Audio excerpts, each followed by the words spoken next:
Esteemed guests, distinguished colleagues, and participants hailing from diverse corners, I extend a gracious welcome to the inaugural ceremony of the 6-day Faculty Development Program on Ethics and Values in Professional Practice towards Building an Ethical Culture across the sectors, under the aegis of AICT Atal Academy. I, Dr. Vandana Madan, privileged to serve as your host for the day, and it is with profound honor that I preside over this esteemed occasion. Before we proceed, let us collectively recognize the profound significance of this moment. We are very thankful to our dignitaries, Honorable Vice Chancellor Dr. H.K. Sharma ji, our respected Registrar Dr. Sumit Mittal ji, respected Dean Academics Dr. N.K. Batra ji, and our Revered Director Dr. J. Ashish Sethi ji for providing us with this opportunity to organize such a delighted faculty development program. Moving ahead to it, let me introduce each one of you to our university, that's Maharishi Markandeshwar deemed to be University, Mullana, which comes with a proven track record of more than 30 years of academic excellence and has been accredited with a grade A++ by NAC. MMDU has been ranked at 71st place amongst the top universities in India by NRF 2024. And since its inception in 1993, Trust has been driven by innovation, passion, and commitment to excellence, redefining education to stay ahead in a globally competitive world. We, Institute of Management, a premier B school under the Maharishi Markandeshwar deemed to be university, has been a beacon of excellence since 2003. We are approved by AICTE, and MMIM is known for transforming the future-ready leaders through innovative pedagogy, cutting-edge research, and strong industry-academia linkages. We offer UG, PG, and doctoral programs. The Institute blends academic rigor with real-world exposure to our budding managers. MMIM nurtures holistic development and a global mindset, preparing students to thrive in today's competitive landscape. And for this, one man's vision revolutionized the education ecosystem. That's our Honorable Chancellor, Sir Shri Tarsem Kumar Garg, whose aspiration was to empower students and giving them the best possible start in life. He firmly believed that the world-class education and infrastructure should be accessible to the youth, and to bring his vision to reality, he established the Maharishi Markandeshwar Trust in the year 1993. And in just about the 3 decades, the MM group of institutions has become a benchmark for academic excellence, known for its advanced infrastructure and accomplished faculty. We are honored to receive Sir's blessing in absentia today. This faculty program, which aims at ethics and professional values in the professional practice, aims to empower the faculty members and professionals with the critical insights to universal human values, professional ethics, and sustainability. Building ethical culture across requires defining clear organizational values and principles, ensuring leaders model these behaviors consistently, and implementing the training programs and policies that educate employees and provide guidance for ethical decision-making. Creating a culture where ethical concerns can openly be discussed, where employees feel safe to report issues, and where ethical conduct is recognized, reinforces trust, boosts loyalty, and drives sustainable success across different industries and organizations. Over the course of this program, the participants shall be afforded with the invaluable opportunity to interface with the distinguished experts, fostering exchange of ideas, and gaining profound insights in building professional ethics and sustainable culture.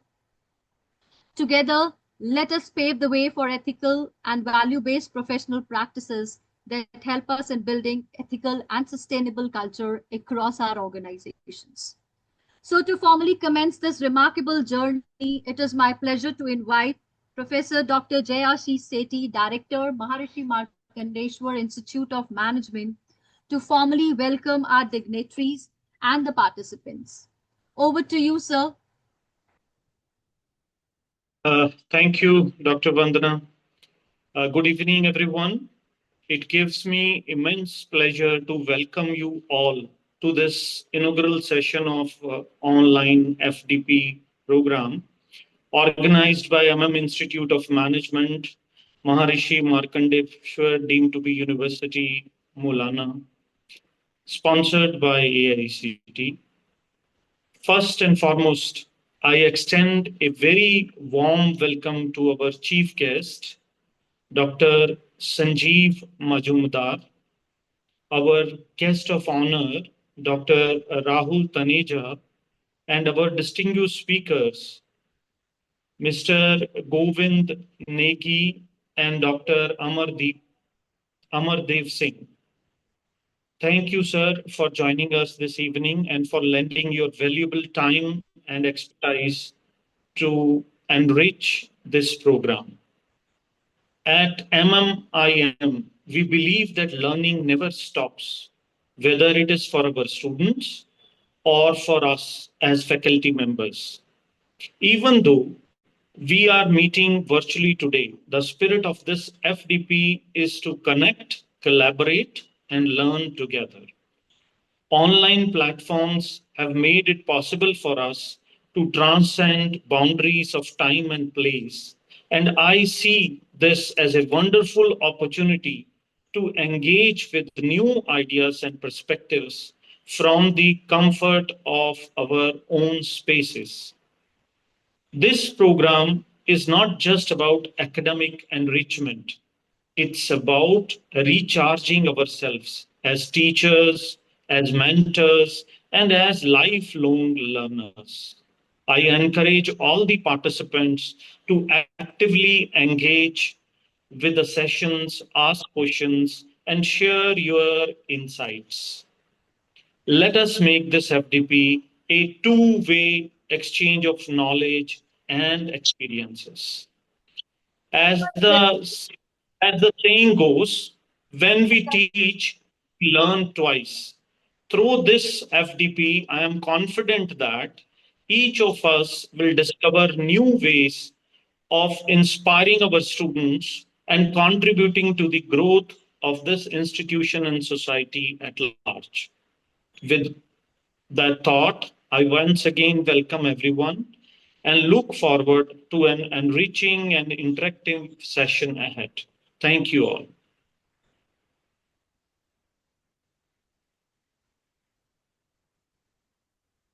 Thank you so much, sir, for your kind words of wisdom. I hope all participants would take it in the true spirit and would really have a wonderful learning experience in these next 6 days of our interactive FDP program. Thank you so much, sir, for your words. With due respect, I take the privilege to introduce our chief guest of the day, Dr. Sanjeev Kumar Majumdar, the Senior Manager with NRDC. Dr. Sanjeev is Senior Manager, Business Development Engineering Sector at National Research Development Corporation, New Delhi, a Government of India enterprise under the Department of Scientific and Industrial Research, Ministry of Science and Technology. Dr. Majumdar's work spans innovation, outreach, technology transfer, and intellectual property management, with a strong focus on building bridges between universities, MSMEs, startups, and industry. Over the years, he has guided teams on patenting, licensing, and commercialization strategies and delivered invited talks and training sessions on IPR, research integrity, and entrepreneurship at the national platforms. His professional philosophy places ethics at the heart of innovation, emphasizing correct attribution, transparency in collaborations, responsible data and research practices, and fair IP sharing models. This aligns perfectly with our FDP theme, which says ethics and values in the professional practice across the sectors. We are honored to welcome Dr. Sanjeev Kumar Majumdar as our chief guest for the day. We look forward to your insights and guidance, sir, as we inaugurate this AICT Atal FDP today. So over to you, sir, for your words of wisdom for us and all our participants who are joining today for this program. Thank you, respected Dr. Tarsim Garg, Dr. Vishal Garg, Honorable Vice Chancellor Dr. Harish Sharma ji, Director Dr. Jaisis Sethi, Convener Professor Dr. Sultan Singh, and Coordinator Dr. Maninder Kaur, with Co-Coordinator Dr. Vandana Madan, distinguished resource persons, and dear participants. Very good evening to all of you. I am really honored to join you for this AICT Atal sponsored faculty development program on ethics and values in professional practice, building an ethical culture across the sectors, which is organized by MM Institute of Management, MMDU Mullana. This 6-day program speaks directly to the most urgent need of our time, that to combine the competence with the character and innovation with the integrity. I'm really very happy that this thing is happening and it's being programmed at your institute, because we talk about many of the things, but on the backbone, the thing which is very much important, that on this topic this is happening, and it's to be understood, to be expected from all across all the stakeholders of this ecosystem of the journey. I am very happy that MMDU's reputation for excellence and MMI's commitment to shaping future leaders make this fitting platform for such a dialogue. The university's NAC A++ standing and the institute's strong industry academia linkages reflected culture where quality and ethics can thrive together. Here, the quality and ethics can thrive together. I'm forcing it that given delivering a number is easy, but when it is with ethics, that is very important. From NRDC, I see daily how ethics is a backbone of the innovation. As in my past experiences from IP management, from invention disclosure to technology transfer, even over the management, even up to the maintenance, when we do all the things in research partnerships where collaboration research are happening, and where the startup incubation is taking a technology and making partners and they're doing good things. All these activities, all these transactions, the moral foundation, fairness, attribution, transparency, and the public interest is very important. Very important, because it carries, it fructifies in later on the growth stage. When this foundation is strong, innovation scales sustainably. When it is weak, reputations, careers, and societal trust can collapse. And it happens. Many of the, if we study about the how this failed, then we found that it was because of this lack of ethics there. So this program is very good, and now program which is designed by MM Institute, the FDP is curated to cover ethics from multiple vantage points across the week. All the participants will be able to learn about the professional ethics and responsible leadership, to making decision into making in the industry. It will help, because it's very important to responsibly behave as a leader. Research ethics and integrity, that is cannot be negotiated even in at any stage. Either being a scholar or being a mentor or being a guide, it's very important always that it should be transparent. Plagiarism and academic dishonesty, it happens. Many of us, we have learned about the news, but it is being enforced by the institutions that plagiarism will be checked. But why this check happened? Because there were malpractices. Because of that, it is being now checked. But ethically, if we do follow, if we don't plagiarize, it should not be examined. When a guide or a researcher, the faculty who mentors, he assures that it is not copied from anywhere, that itself should be the certificate. There should not be a need for the plagiarism if we follow ethics in our research and its activity in our day-to-day. Even in ethics in data collection, in analyzing that, even for the reporting of that data collection and analyzing that, it's also very important and responsibility of the researchers. It is very much required. In education, teachers, and students, those who shape the norms of the generations, they build the foundations for the coming new students, those who are coming. Even when these things are in practice, so if it is into the financial dealings, maybe in IP commercialization, or maybe in the startup incubation. So if the practice is there into the in ethics, if you are following in financial dealings and corporate governance, it will be support to us for the further. Workplace ethics always very important for the employees and the culture. It completely creates a value proposition for your organization. So it is again important for the workplace. Technology, AI, and digital ethics very important for the today's requirement when we are very much dependent on the AI-based and digital tools. So here also we have to follow all ethical requirements from our own self. IPR, patents and copyrights. Here it is has to be, one has to follow the things. It should not be, nothing should be unethical here, because the law takes care. In the law there are points where if everything happening unethical, it can be treated on a later stage. But why should you go for the treatment, seeking treatment as per the law? If you are following in our day-to-day practice, it should not come in a later stage to go for the court and the litigation things. So in protection, in enforcement, and in its commercial transaction, ethical use is very, very important. It should not be misused at any stage.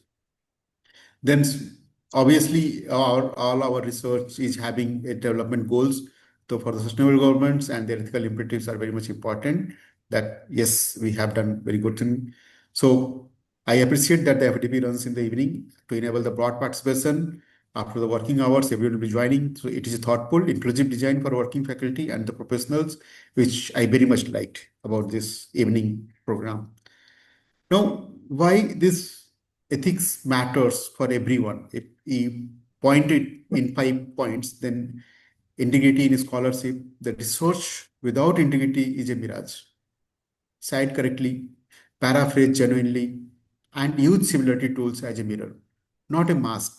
It cannot be hidden. It has to be proper citation is very much required, because when in copyright law we say that there are two rights. One is the author's moral rights and another is the economic rights. So as a researcher, if we are using someone's work, we are quoting, we have to cite it properly, where we learned these things. So it is very much required. Supervisor also have to set the expectations for the early model and the behavior they expect from the students. The session on plagiarism and academic dishonesty will be, I hope, spark honest conversations about the pressures, shortcuts, and systems that reward quality over quantity. So it is very much good thing that it's going to be happen into this. Data responsibility, very much important. It is the ethics of collecting, analyzing, and reporting data. I already discussed about this. It is every data has to be respectful consent, careful design, reproducible methods, and transparent limitations. And data management plans always should be there. Even diary has to be maintained when it has been collected, when for which whom it has to be benefited, that also to be reported. Maybe those who will work on the societal aspects, then the prior informed consent is very much important into this data collection, where we collect the data from the data set and the participating our statistical tools where we are collecting. And intellectual property always important, because we are practicing a team which is working into this, whatever their contribution, it can be sequenced. The research team can say that yes, this person has contributed more percentage, the lesser one. It has to be properly documented. It should be both IPR and it's the prior art which is covered, where the problem area we identify, that has to be completely cited, and it should not infringe someone's. Whatever best model we have to adopt, it has to be drafted accordingly. And It also gives opportunity for the licensing and tech transfer when it is properly documented. Ethical organizations, workplace ethics rest on psychological safety for everyone. That grievance redressal, if it is not in practice, then there is no grievance. So it will be a good thing if it is being practiced. The merit-based growth, always when it is everything is properly documented, merits will be highlighted and not documented. And this practice also supports with good governance in finance and procurement also. Segregation of duties, strong internal audit, and honest disclosures. Technology with humility in the era of AI and digital systems, ethical choices appear at timing the design, not just deployment. Bias, privacy, explainability, and accountability must be built in into this. It should not be. If we have to follow, we have to follow. So how if we can decide that key into our units where you are doing research, your group, a 5-point ethical culture you have to maintain. You must zero tolerance for plagiarism with supportive mentorship and clear rubrics of the originality. Data ethics by design, consent templates, audit trails, and reproducibility checklist for all projects should be there. Fair IP practices, transparent authorship, and inventorship policies should be there. Conflict of interest declarations for all collaborations, where you are collaborating, whatever your maybe some part it is being happening somewhere. If IP is being generated, that has to be taken care. And also, as the organization, whistleblower protection and the due process that should be followed to independent, time-bound, and human. Sustainability lens, align all projects to list one SDG and report environmental social outcomes annually. That is as an outcome of these things. And as a commitment, we can make 3 quick commitments. We all are now urged to make it. As educators and mentors will privilege integrity over speed because every shortcut we sanction becomes a standard for our students. So it should be avoided. As a researcher and professional, we will document methods and decisions so that peers can understand, replicate, or improve upon our work. As a leader, we will measure what we value, not just outputs, but ethical outcomes, how equitable, transparent, and sustainable our work is in our organization. So these 3 stakeholders, as a researcher, as an educator, as a leader, our commitment we have to make during this 6 days workshop. It's very much important.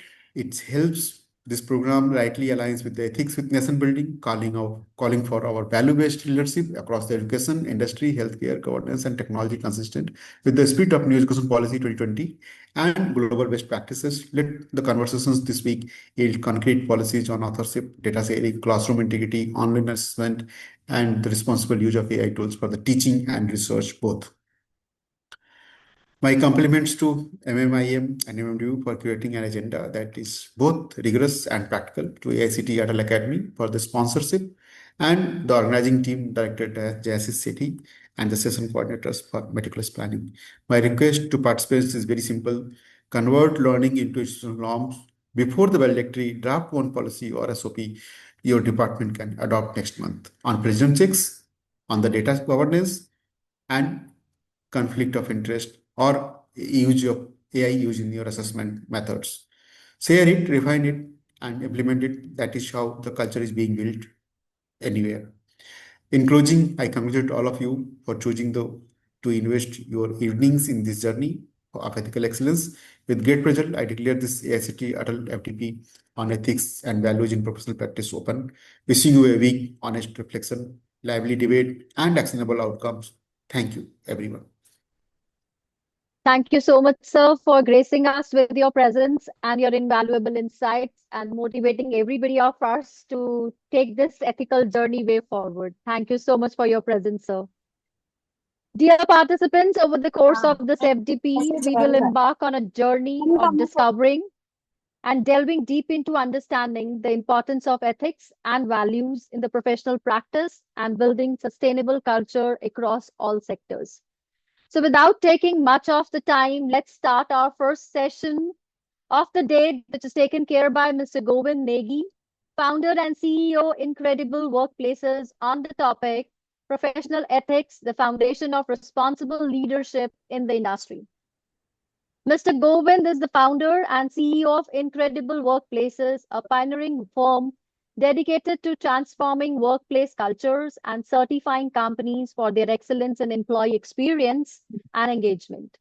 He is the architect of the Pulse framework, a comprehensive model that evaluates and uplifts the workplace culture based on values, unified communication, leadership development, supportive environments, and adaptability. Govind is a recognized thought leader and a TEDx speaker on the workplace transformation, consistently promoting the best practices in employer branding, employee engagement, and organizational development. He has more than 2 decades of experience in transforming organizations through his responsible leadership. So let me take this opportunity to request Mr. Govind to take you to this learning journey of responsible leadership and help each one of us to lay a strong foundation of ethical leadership in our organizations. I know Mr. Govind from last 3-4 years, and I trust me, participants, he is one of the best leaders I've ever met and I've ever worked with. So over to you, Mr. Govind, and I hope that all our participants will really be impacted by your responsible leadership. So over to you, Mr. Govind. Thank you very much, Vanna, for such a warm welcome and giving this opportunity, because throughout the life and the professional life journey, we have always got awesome gurus and mentors who have taken us to where we are today. And it's a great opportunity because I see all the gurus who are shaping the world in future are here, and some like I don't know what can I say to them, because they're the one who normally drives these kind of conversations. But I'm really excited. Nervous also because there are so many doctors and professors on the screen right now. So No I worries, think but you are there to give us a very different insight. So we come from academic background, you come from industrial background, so you will give us a better insight. Let's hear to you today. Yeah, I'm very, very excited too. Nervous and excited because I feel that I think what I can bring on the table is what we have learned in more than 2 decades working with corporates. And just to give you a little bit of context on what do we do right now, because it will help you to tell that why this conversation is also connected to the organization that I drive at this point in time. So basically, Incredible Workplaces is an organization that assess organizations on their work culture, and we certify them as being incredible workplaces. Now, one of the element of the assessment that we do with them is also the ethical conducts in their organization. So basically, what I'm trying to do is that that we are assessing organization not only on their work culture, but also the ethical standard that they have built. So that's what we do in Incredible Workplaces. And I think those learnings that we have got from assessing corporates will be helpful in today's conversation.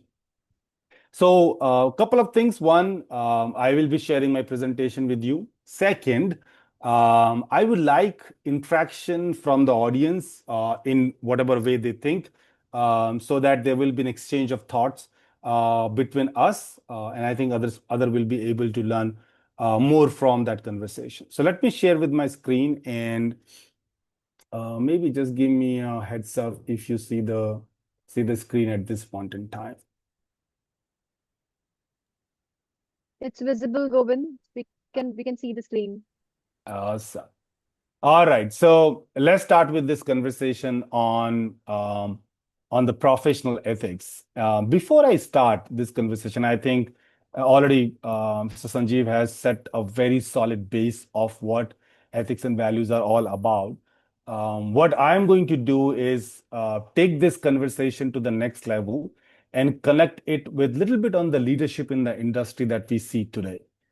And as I said, I want to make it more one-side conversation to a two-side conversation. And that is why it is important that we need some responses from you so that we can have this conversation in a two-way format. Now, to begin with, I'm assuming all of you are on laptop or not on the mobile phone. Can you just go to menti.com and use the code that I have given. When you go to mentee.com, it will ask for a code. You just put that code on your laptop. And there is a question out there called, what are the core elements of professional ethics? So this is a very free flow answer that you can give. So when you think of a professional ethics, what are the core elements that you think? Like what makes professional ethics professional ethics? What are those core elements? So I'm assuming everybody here is on the laptop or mobile and has internet connection. So just type mentee.com and type this. And what I'm going to do here is I will just try to show you the answers that I'm getting from any of you who is entering the inputs. And I'm also sharing those inputs with you on the screen, as you can see. So I think I could see that there are a couple of inputs. There will be option to give 3 inputs that you can give. Well, you can give 1 input. You can give more than 1 input as well. So choice is yours. Maximum 3 inputs. So as I could see, there are more inputs coming. It says says copyrights, fairness, integrity, accountability, no plaque. Okay. And I see some people are also typing in the chat box. Is it correct? Okay. I think so. The words that you see in the bigger one are basically the one that people are typing the more, right? So as you can see, there are four elements that are coming: responsibility, accountability, integrity, and fairness. But others, there are behavior, there are copyrights, there are honesty, more others. So yeah, I'll wait for a couple of more minutes to see if there are more inputs. Professionalism is a new addition. Transparency is another one. Accountability at this point in time is the one that majority of you feel is the core, one of the core elements of the professional ethics. Now, more inputs for integrity and fairness, and honesty is also coming up as the input that you feel that is the core element of professionalism. As I said, I could see some more on the chat, I believe, and I can just read it out for you. Academic integrity, competence, integrity, honesty, fairness, citation, responsibility, professionalism. A lot of such inputs are coming on the chat box as well. So first of all, thank you very much for giving your inputs here. And what I could sense from here, the couple of points that are coming up: responsibility, accountability is the most. Accountability, then integrity, then responsibility, fairness, and to some extent, honesty is another element that all of you think that that is the core element for professional ethics. So now let me go back to what I wanted to share with you guys, and then we'll have some conversation after this. So what I was vouching for in a 2 decades experience is that these are the things that I've seen many organizations and professional leadership, when they talk about values and ethics, they talk more about these. Sometimes they give a very different name to these terminologies, but end of the day, they are saying the same thing. So whenever we talk about integrity, it's basically doing what's right even when no one is watching you is called integrity. As you know, accountability is owning the action and decisions that you are taking as opposed to putting it on somebody else. Fairness means treating everyone impartially without any partiality and biasness. And I think I see a couple of input that was there from the biasness perspective.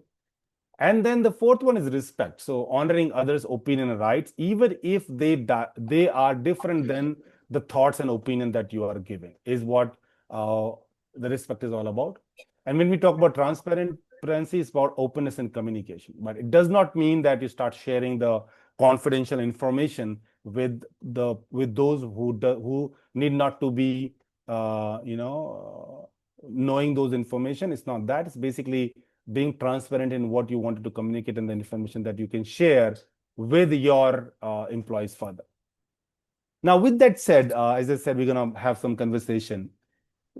Let me ask you one question, and the question is, and anybody who wants to answer that, feel free, because it's not necessarily a question to give an answer, but it's more like a story that we wanted to hear. Any example of integrity that you want to give? Like, you have seen an occasion when somebody has really displayed integrity. And while you're thinking about it, let me give you one story of where somebody has shown integrity in my corporate world. So, and there are many examples, but I'm choosing the one that is very close to my heart. When I was in corporate world before being an entrepreneur, I was the global CHRO of an IT company. And we used to process the payroll, which is basically a salary of around 5,000 employees at any point in time across the globe, which means there were payroll executives who were processing those salaries. And at one point in time, we got an email from one of our payroll executives saying that he has made a blunder. And he has basically transferred salary to 5 employees, those who have left last year. He had the information of them leaving, but due to whatever reason, he made the mistake, and now the salary has been transferred. He reached out to us saying that I accept my mistake. It was not intentional, but it has happened. So I wanted to make sure that you guys are aware, and let's see what can be done. In my opinion, as I said, this is a great example of integrity where we have not identified that fault, but this person reached out to us himself saying that the mistake is done. Well, we took some corrective actions. Out of 5, we were able to take back the salary that we have paid to 5 employees. They were employees, they were just going out of the company. We just spoke to them, our HR team spoke to them. Those were okay to give the money back, and it was fine, and we got the money. But I think it was not about whether we got the money back or not. It is more about the person showing integrity and coming up without thinking about the consequences of his action. Maybe he could have been fired for that mistake, but he did not think on those lines. And he said, let me put it in front of my management to take the corrective action. This is an example, in my view, of somebody who's living integrity in whatever capacity they can. Do you guys or anyone has any such story that you want to share where somebody has lived integrity in your corporate life? So happy to hear that.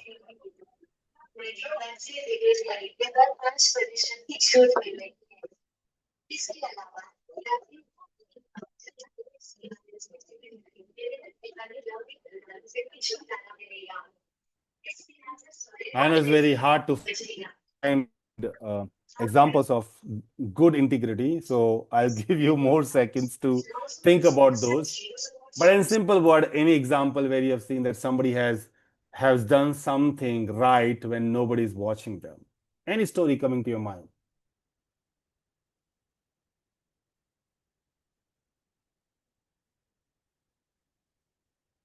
All right. So if no story of where you felt that somebody has lived the integrity, any example where you feel, and you want to take names, doesn't want to take names, up to you, where you feel that the integrity was not lived, and it was an example of something where somebody did things in a wrong way and did not live the integrity. Any such example?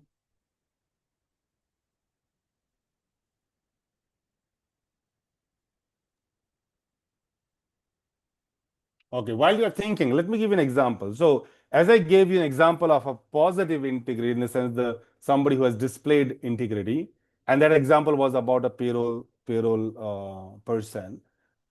I have another example of the same kind where also a payroll executive was involved. While doing an audit of the complete finances of the organization, especially the payroll audit of the organization, we realized that our organization was paying money to someone who even did not exist in our organization since last 7 months. And that was the case when it was found it was investigated because we already have internal checks and balances in place, and it is really, really very difficult to for us to somebody to bypass the processes and make payment to somebody who is not even who's not even someone who have existed in an organization ever, not even the person who has left. It's like a person who has never existed, but we were paying salary to that person since last 7 months. When we investigated the matter, here it is something that has come out. The payroll executive, who that point in time was not working with the organization, he left a couple of months back, was basically transferring this salary to a particular person who's not an employee of the organization. Right. And we realized that this is kind of a fraud that this person has done. What we were very surprised with, that how can this person break the internal audit process and was able to do it for consecutive 7 months. And then it comes that because all the checks and balances are done, but finally the payment is transferred by the payroll executive. The payroll executive sends the bank transfer sheet to the bank and say, transfer that salary. But before that person sends it, it has to be approved by head of the finance. The head of the finance was supposed to check this, but because there is always, if you remember the approval systems, if I know that it is coming from a trusted source, then I tend to kind of approve it as opposed to looking at each and every entry. So the head of the finance was also approving those bank transfer or salary transfer sheets to the bank, knowing that there could be no fault and everybody was doing the check in the process. Yes, everybody was doing the check in the process, but he was the last checker of the system and he just approved without checking it. And to us, this is an example of somebody who has not lived the integrity. The one payroll executive who has done it intentionally, but the head of the finance who has done it unintentionally. Of course, that we reached out to this particular payroll executive, filed a case, got the money returned, everything was done. But this is an example where somebody did not live the integrity, in my opinion. Any such example that comes to your mind?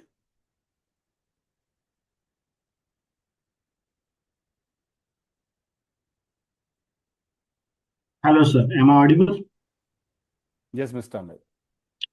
One of my friend who is working with Mylan Pharmaceuticals, by mistake, he relied upon the operator who did no washing for the production unit. And then the batch had some contaminants and the batch failed in quality assurance. At that time, he stood up with the operator and said that, yes, it was my fault. I relied upon the operator and let him do his work. The company had to suffer the losses in lakhs of rupees, but they managed to spare the employee, my friend.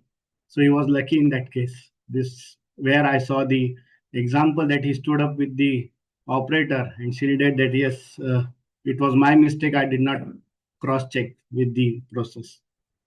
Wow, what a great story, Mr. Amit. And I think it's in this story, I also see a leadership, because as a leader, you are supposed to stood up for your team and also take the responsibility of the bad decision that you might have taken, or maybe your team. And I see that as a great example. Can I ask the audience, as I know the audience is very shy in speaking, but maybe on the chat box, do you think it is the example what Mr. Amit gave, that when a company is going through a heavy loss because of somebody's mistake, do you think it is very easy, or or is very common for in India for people to accept the mistake that has costed around crores of rupees to a company? Do you think that is very common? Do you think the leadership or the professionals or people in India, I'm particularly talking, will take that ownership and say, hey, well, this is because of me. I made this mistake. Because owning that mistake also means that you could lose your job because of the mistake that you have done and the loss that the company has gone through. What do you think? And let me go to the chat box and see.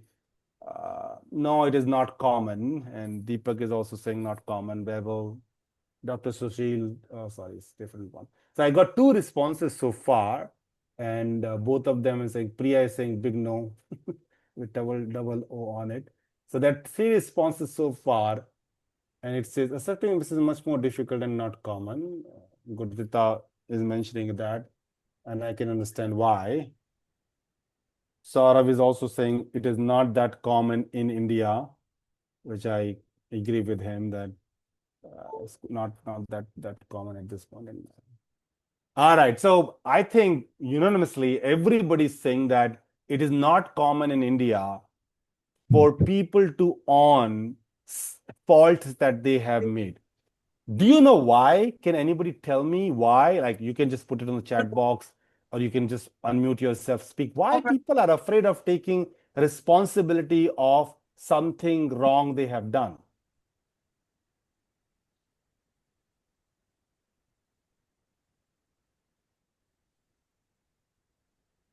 Anybody would like to unmute and say, I could see some chat, and it says fear of job security, lack of ethical conduct. I could see that. Power of character is getting down.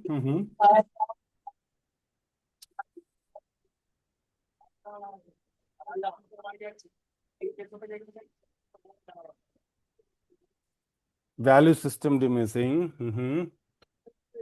Govind, I guess the reason for not owning the actions and decisions is that people, we don't have, value-driven leadership. We are not setting the right precedents for people to follow. We don't have that, culture where we actually, the organizations are not working on that, culture where they can give this kind of input to the employees that they really need to own on their actions and decisions. So there is a lot of gap in it, right? And because of which, I guess, once the wrong precedents are set, so I guess it percolates down to the lower levels as well, and that is the reason why people start disowning their actions and decisions. What my experience and what I have seen and observed, I guess this is one of the most important reasons, because we don't have that value-based leadership who's there responsible to set up that kind of culture. Yeah, anyone else who wants to give some inputs there?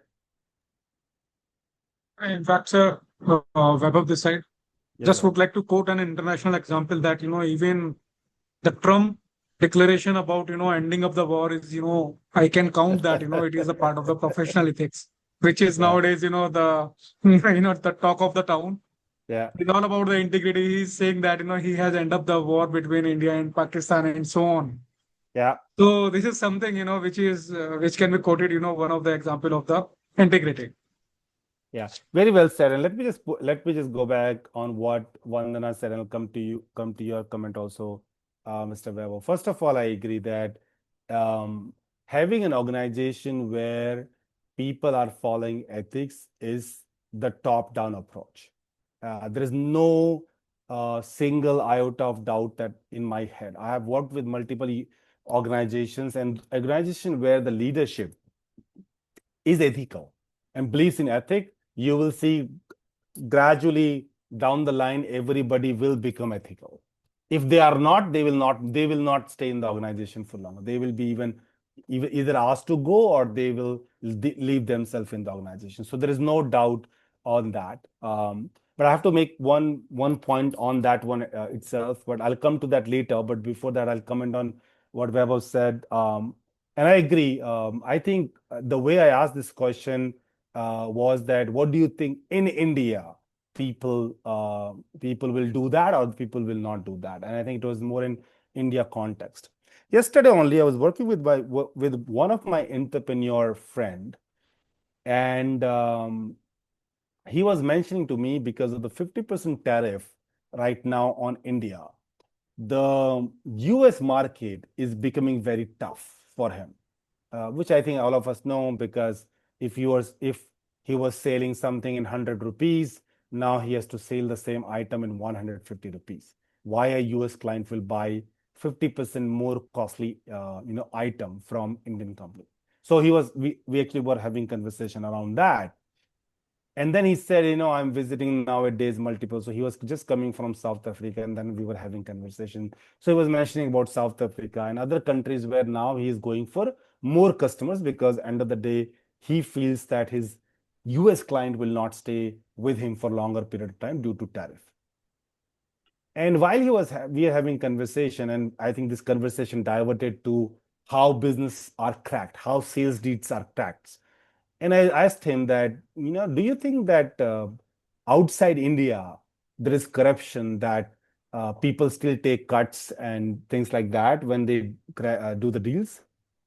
And he told me, Govind, that, yeah, it is a myth that it is in only in India. I think there are many countries other than India and worse than India, he said, where corruption is at very high. So to Vaibhav, your point, I wanted to just bring it to notice that I think it's not on, we are talking in India context here, but I think that globally also ethics are going very, very down. And you gave a very apt example.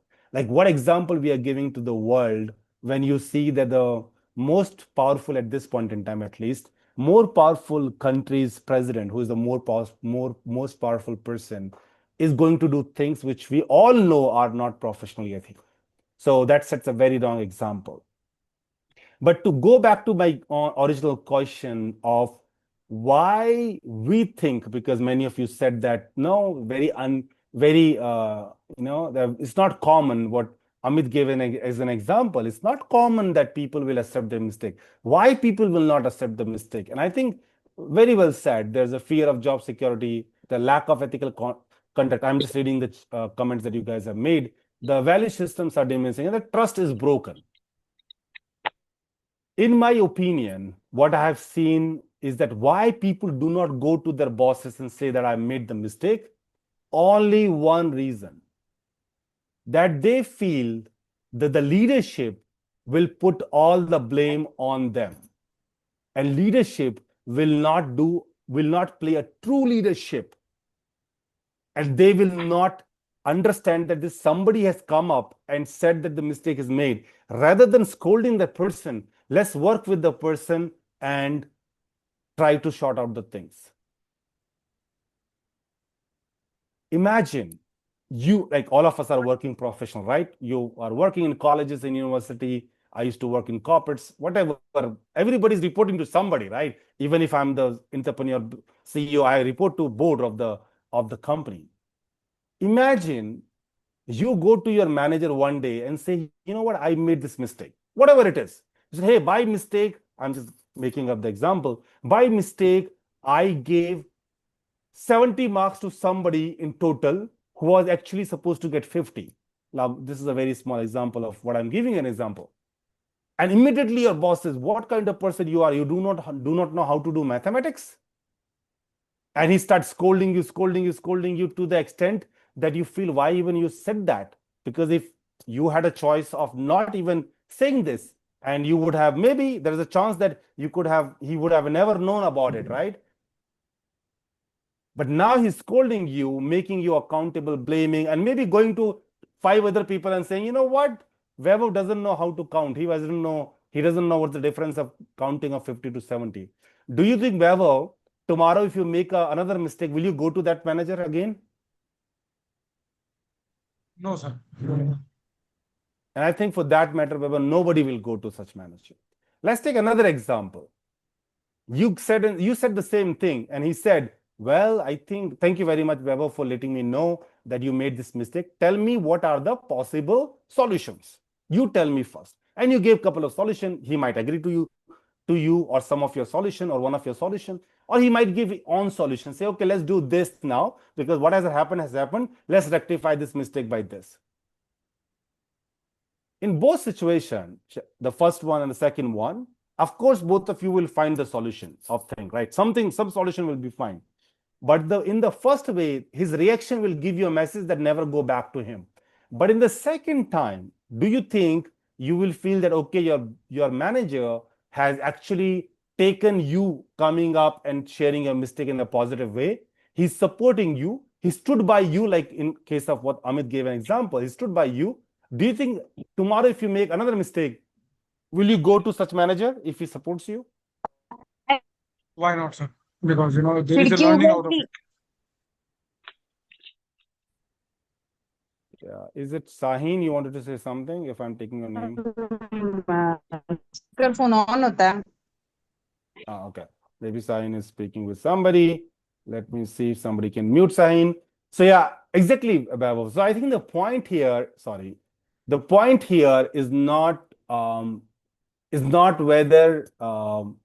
whether somebody would like to go there or not. I think the point is we as a team, whether we want, oh, just hold on.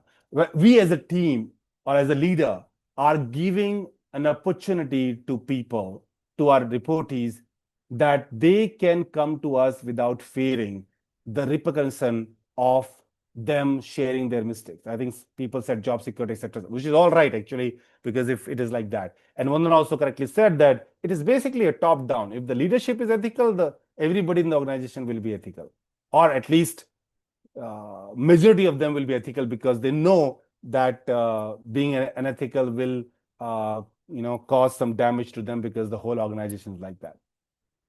Now, let's talk a little bit about the accountability here. And I would like to have some example from you on that. And the accountability means here is to own the action and decision that you take. Somebody who takes ownership, somebody who takes accountability. Let me ask you, how many of you feel that you're an accountable person? You own the actions, the outcome of the actions and the decisions that you take. How many of you feel that you are kind of a person?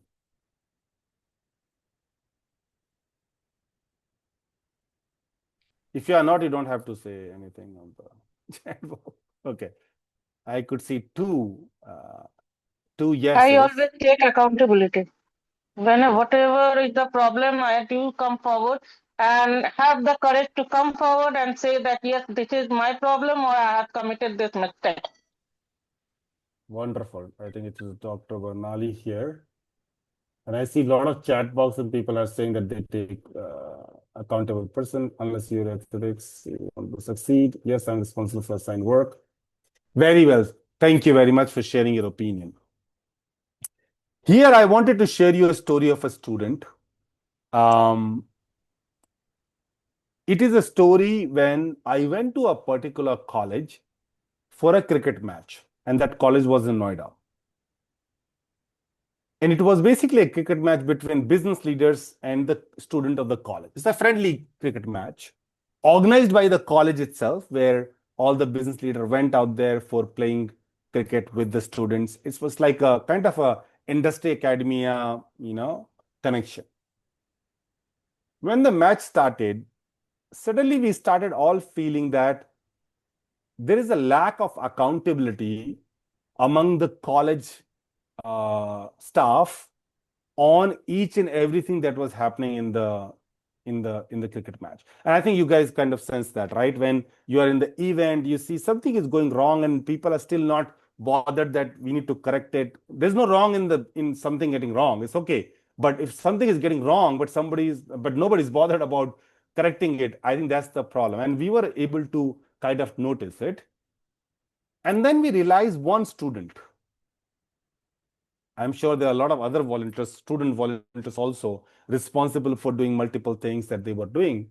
And then we realized there was one particular student, who was basically running around, doing his own work and also trying to do the work of others to make sure this event goes well. This cricket match goes well, right? And the people who have come from outside gets a very good experience of that particular college and the event that has happened in the college. So I was talking to somebody beside me. He was also a CHR of a company. I was like, look at that guy. He's running around, and anybody saying to him, he's trying his level best to make sure that it is done to whatever capacity he can, because he was just a student. He could do a little as compared to other people who are responsible for that particular event. And I asked him, would you hire a person like him when you have to have an open position for somebody in your team? And he started says, yes. I would like to have a person who's accountable, then somebody who's very knowledgeable has great marks. I don't want marks. I want somebody who's accountable, because that way you can teach those the students in a better way, because that person takes accountability. So he'll take accountability of his own learning as well. He will grow. He will grow himself. He will grow the team. And the time, end of the time, when the college, the cricket match was over, I and him both gave him our visiting cards and said, have this visiting card, and whenever you're looking for a job after your college, do give us a ring. This guy was in touch with us, and he became the first employee of my new brand, Incredible Workplaces company. And today he's done a fabulous job, not because he's talented. He is actually equally talented, but because he was taking accountability of what he was doing. So I think when somebody takes, and many of you said that you do take accountability, when you take accountability, end of the day, people notice that accountability and you get rewarded for that accountability itself. So I think that is the piece that has to be in the professional ethics. Now, we spoke about all the 5 core elements that, in my opinion, are the core elements of any professional ethics. And as I said in the beginning, many corporates gives it a very different name, but end of the day, they're saying the same kind of thing in a very different and nice word. Before we move to our next conversation, I'll put a question in front of you, a scenario, and you can unmute yourself if you want to give a descriptive reasoning to what you're saying, or you just wanted to give straightforward answer, yes or no. You can also use chat box. So choice is yours. I would love to have more descriptive, but choice is yours. Here is the situation in front of you.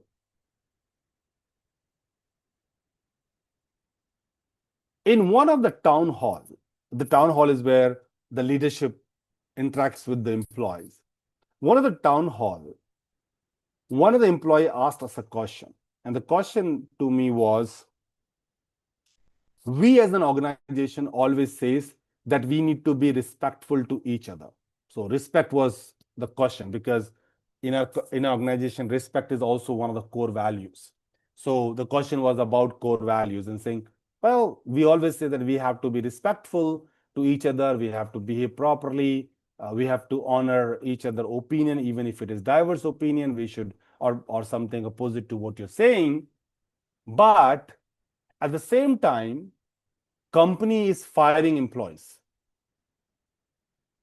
We have team member in our department where we are firing employees. It could be because of the reason that the person is not performing well, or it could also be because we don't have work for that particular individual now, so we have to let that person go. And the question was, is this living our core value of being respectful? My question to all of you, what would have been your answer to that particular individual if you would have been in my place? Number one, I wanted to know this. But a very simple question to begin with is, do you think he was right? Do you think if an organization is letting a employee go because he was not performing well, or because there's no work for him, does this mean that company is not respectful to the employees of the company, or to that employee who we asked to go? What do you think? Is company respectful by asking people to go, or they are not? Hi, sir. I think I would say that, if the company has given the performance improvement plan or any sort of notification to the employee previously, then the company could have been, said that, professional. But otherwise, directly at one fine day, they found that the candidate is not performing and they fired him. Probably, that is not a respectful situation, because he has not been given the due chance to explain himself or the reason, for his low performance or whatever it is. Correct. So I think that, if it has been given the due chance by, any improvement plan or any counseling prior to his low performance, then it would be called as respectful, in my opinion. Okay, makes sense. Thank you for the long explanation answer, Prabhu. I appreciate that. Thank you. Anyone wants to give their opinion. Let me look at the chat box. With notice period, it is respectful act. That's what Monica saying. Till the time the financial crunch is not there, worker must not be removed. So I really, is Charan Pal Singh from MMDU. Mr. Charan, can I, Hello, if you're, sir. hi Shivani, give me a sec, Shivani, I'll come to you. Mr. Charan, can I, if you're okay, can you unmute yourself and give a little bit more on that? You said when the Yeah, financial sir. crunch is Actually, there. according to me, like if financial crunch is not there, company is healthy. So obviously, the workers should be given some chance for improvement. Like Oh, capacity you meant building that. programs are there. So obviously, they should organize if if the person is having some problem. Suppose he is not up to the mark. So obviously, it's the organization responsibility to let the person give some better chance opportunity, like some programs, workshops that could be arranged, isn't it? Yeah, absolutely. And let me ask you a follow-up question on this. I'll just tweak the situation here. Let's say company is actually going through a financial crunch and they cannot afford to have two team members in X department. Do you think if company asks those two people to go, is it being respectful to them? What is your opinion? And there's nothing wrong and right answer. What is your opinion Yeah, on sir. that? Out of two, like the person who is best for the company, that should be retained, and other one, obviously, if he is not up to the mark, so obviously there is no harm in removing that guy. All According right. to me, I feel like this Let me make because make your let me make your life a little bit more difficult. And I'm not arguing with you. I'm just trying to go to a clarity. So let me give you another example. I'll add to it. All both the people that company wants to let go are equally performing. No difference. And now company has to let them go. Do you think, and company is going through a financial problems, do you think it's being respectful to both of them? it's like yeah, in case the company reaches to such a level, like suppose where bankruptcy is there, so obviously company is having no solution, so they have Mhm. to let the people go. Obviously, there is no harm in that. So company will remain respectful because obviously the owner is coming in front of you and he is admitting, yes, I don't have any finance with me. We are reaching to the level of bankruptcy. So obviously, like they don't have any other, you can say, solution in their hand. So in that case, so obviously we have to respect the decision of the owner. Perfect. Thank you very much. I just wanted to have a little bit more deep insight into this conversation because this is sometimes very emotional topic for people. And I think when it is emotional, it is very hard to kind of underline what is ethical here and what is not. And I think there is always a context, and you explained it pretty well. So before I comment on what all that you said and what Vaibhav said, let me ask what Shivani wanted to say because Shivani wanted to say something. So over to you, Shivani. What do you want to say? Sir, I think if a company is firing the employees and if they're not performing well, there is no harm, but companies should make sure that whether they have provided them good training, maybe they are new to the culture, so they should try giving training to them, means giving a chance to them. This is my opinion. Fair enough. I think I got your point. And anybody else who wants to add any other input from his and her side? Meanwhile, I ask my Coco to go outside. Any other input anybody wants to share? Sir, I just want to share one thing, sir. When we are talking for ethical values, so then firing an employee, even into a financial crunch is not the part of ethics. See, basically every business has, some pros and cons. Correct. So the ethical values is not only when we are downsized or, when we are not performing. So the value is actually checked, when there comes a tough time. Because, during COVID-19, there had been a lot of companies who paid the employees even if, they were not earning. Correct. There comes the value system. That is my opinion. And who was that? Because I couldn't see who is speaking. Is it Vaibhav? Vaibhav? Okay. Yeah. Vaibhav, let me ask you a follow-up question on this. And Yes. because that's what I think most of the time, as I said, it's a very thin line. So the COVID is happening and company has financials. It's not that company doesn't. It's an example I'm giving you, right? Company has finances, but company knows that it cannot, let's say a company has 100 employees, but they cannot afford 100 employees. Company can run if we only have 80 employees, which means only 20 people have to go. So as per you, firing those 20 people is not ethical. They should be given chance. That is what, it should not be a surprise. Then it is an autocratic approach. That you decided, see only your side. You have not seen the side of the others. And those, knowingly or unknowingly, those who had been the part of the, company, and all of a sudden, declaring that, probably, I quit as a leader, from a company which is the number one now, into the telecom market, because they have did the same, in 2008, probably, when they all of a sudden, declared this thing. So as a leader, I took responsibility. I says that, there is no point, to stay, because the company is looking only from one side. What's about, the team members, how all of a sudden, they are going to tell to their family, yes, we are not having any job in hand. So when we are talking for ethics, so it should be balanced, from both sides. Both party should be in a win-win situation. It should not be a win-lose situation. Yeah. That is what is my perspective. Yeah. And I think what we all discussed here is a couple of things. What we discussed is that it is okay if you're asking somebody to go on the basis of performance, provided you have given that particular person enough chances to improve himself or herself. If that person is not improving, I think it's okay, is what I'm hearing on the performance side, which Shivani also said, Charan Paul also said. I think you also said that, and a lot of people on the chat box saying that, okay, if the enough opportunity is given, it's fine. We can definitely let them go. And also that we need to give them a proper notice period to leave the organization. But I think that the question is coming when company itself is going through a financial problem and they may not be able to sustain those many people.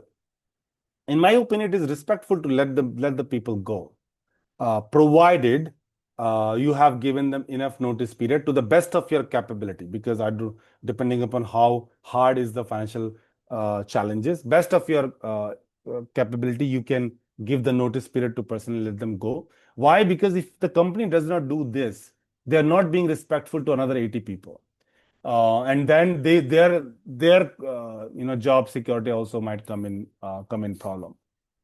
Same time, I wanted to also share that it's not only organization. Many times I've seen that people are also not willing to cooperate. So there are other side to it, is that they're not willing to cooperate. So I know there is an organization that I used to consult, and in that organization, the CEO said to me that, hey, I can't afford these 10 more people, but I don't want to let them go. Is exactly what Weber was saying, that I think the CEOs or leadership should think that what these people will, how these people will earn that. He was thinking in that line, that how these people will make their living good and how they will sustain to their families. And he said, I can't sustain 10 people, but I don't want to fire them.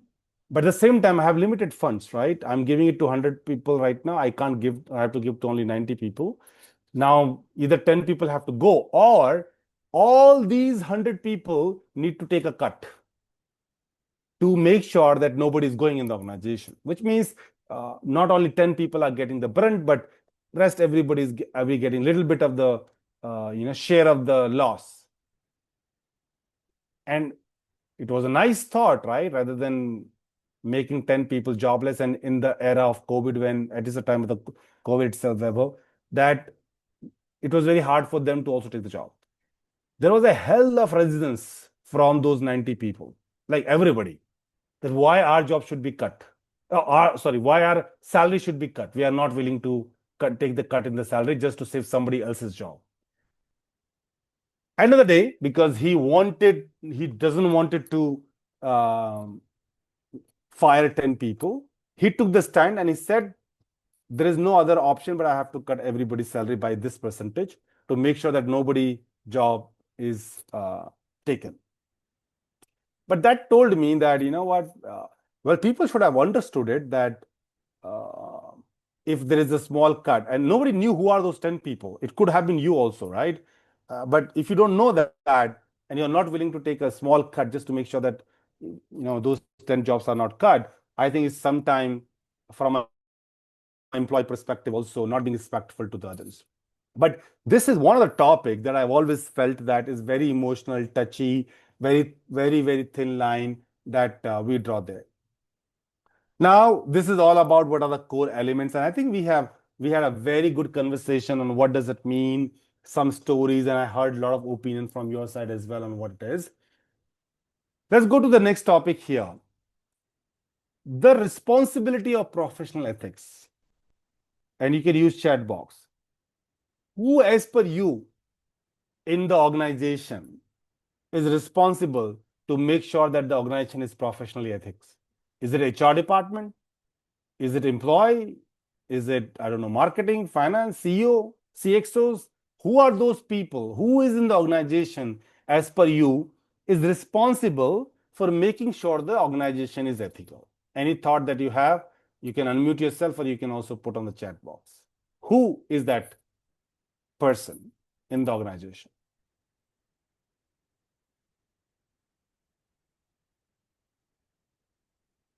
I got some responses. Everyone, all of them, everyone. Absolutely. I think it is everyone. But let me then rephrase it.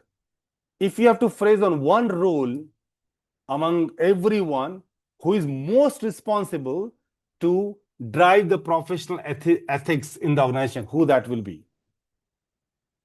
I got one response, HR, honor.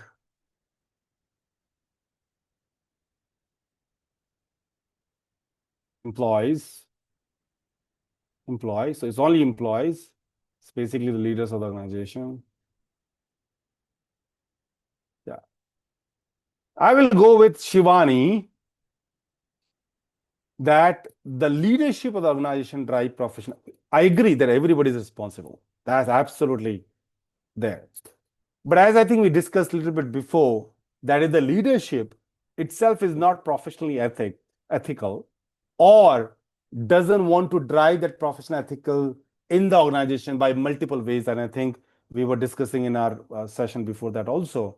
If they are not driving it to the organization, very less chances that the organization will become professionally ethical. So no doubt that everybody need to be responsible for making the organization a professional ethical organization, because organization is nothing but all the employees that are there. But I think it's the leadership who has to drive that to the end. Now, what is the responsible leadership does in industry at this point in time? And there are three key things that there are two key things, but I'll say talk about one example is that when there is a responsible leadership in the industry, they are able to balance both ethics, results, and social good. Now, many times people think that it is to make a lot of money. If you become unethical, you will be able to make a lot of money. I can tell with my personal experience by driving multiple businesses, but at the same time when I was working with CEOs, but now also when I run business myself, I believe that, well, you can make some money, quick money by being unethical, but you cannot make businesses by being unethical. You can't scale. You can't become bigger by being unethical. You have to have instilled ethical, initiatives in your organization. So if you want to become bigger, like for example, you can't just do the theft of provident fund, ESI, gratuities of employee. Don't give them the rights that they are looking for. Well, you can do it with a small setup. You can't do it with a bigger setup. You have to follow the law that are there. You have to be ethical. But at the same time, you can also drive results. And you can also do something good for the society. So that is what the responsible leadership in the industry means. They are always trying to see a balance between all three of them. They are the one who inspires the team. They are the one to people look up to when we talk about industry standards in the industry. So that is what I would say when we talk about responsible leadership. Now, before we go to the next one, again, you can use the chat box or you can mention what you have to mention. What could be the impact of ethical professional ethics in the industry. So for example, if you imagine all the companies in the industry, in a particular industry, are following the ethical standards, what do you think will be the positive impact? Or if there is any negative impact, you let me know. But what could be the positive impact of those professional ethics practices that companies are following in a particular industry? I see some responses. Growth, sustainable development is what Aradhana is saying. Saurav is saying it will upscale by leap and bounces maybe. More benefits, increased productivity, company high persona. What is it? Increase in more benefits, productivity improve. Okay. So there are a lot of things that you think will happen when companies go into a very ethical mode. These are what I think is 4 buckets. One, if you are following ethical practices, there's a brand reputation and customer loyalty that comes with that. Have you heard of a story of what is that name of that cab company that was more prominent in the NCR? Blue Smart. Have you heard of the story of the Blue Smart? The cab company? Just raise your hands.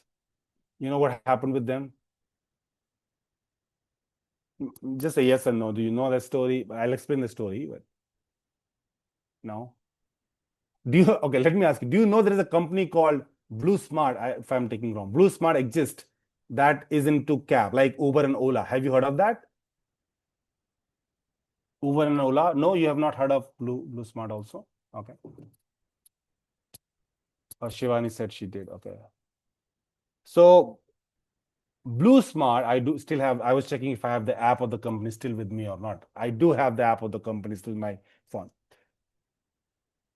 Guys, this is such a painful story. Such a painful story. I think Blue Smart was more active in Delhi NCR and Bangalore and Mumbai, these kind of metro cities. Uber and Ola are more prominent in more cities. But Blue Smart was the first battery-driven cab, if you now remember. And you do more research after this call. So Blue Smart has only electrical cars, number one. So a lot of benefit to environment. Great. Second, do you know in Uber and Ola, the car are owned by the drivers itself? Do you know that? Is their car, and Uber and Ola just take commissions out of the trips? Do you know that? I mean, you know that Uber and Ola, the cars are not owned by Uber and Ola. It's owned by the drivers. You know, okay, great. In Blue Smart, all the cars are owned by Blue Smart and the drivers are hired on Blue Smart's road. Let me ask you, I'm sure many of you must have booked Uber and Ola. How many of you faced a problem when you book Uber and Ola and driver calls you कि भैया कहाँ जाएंगे? आप बोलो यहाँ जाएंगे, and next time he cancels the ride. Have you faced that problem? And then you have to book for another cab. Maybe the same thing will repeat. Yes, we have faced. It was a huge nightmare for us. Let's imagine you have to go to airport at 5 o'clock and you book your cab at 2:30 and you get confirmation, and then you are getting calls again and again and nobody is willing to go there. Huge problem. But with Blue Smart, it was not the problem. So everything was very good. Company had all the electrical car, environment saved. They have on cars, on drivers, well-trained, well-behaved, very well-behaved. Yes, Dr. Manminder, they actually force you to cancel the cab in Uber and Ola. कि आप cancel करो, हम नहीं करेंगे. But in Blue Smart, if your cab is booked, then it will come, no matter what. And very well-behaved drivers. Clean cars, no cancellation. And cost is also very same as Uber and Ola. Yes, Mr. Weber. Mr. Jaggi was charged by SEBI for financial frauds. He was one of the founder of BlueSmart. A great example of professional ethics in a bad way. He was buying flats from the company's money. What happened to the brand? The brand has gone.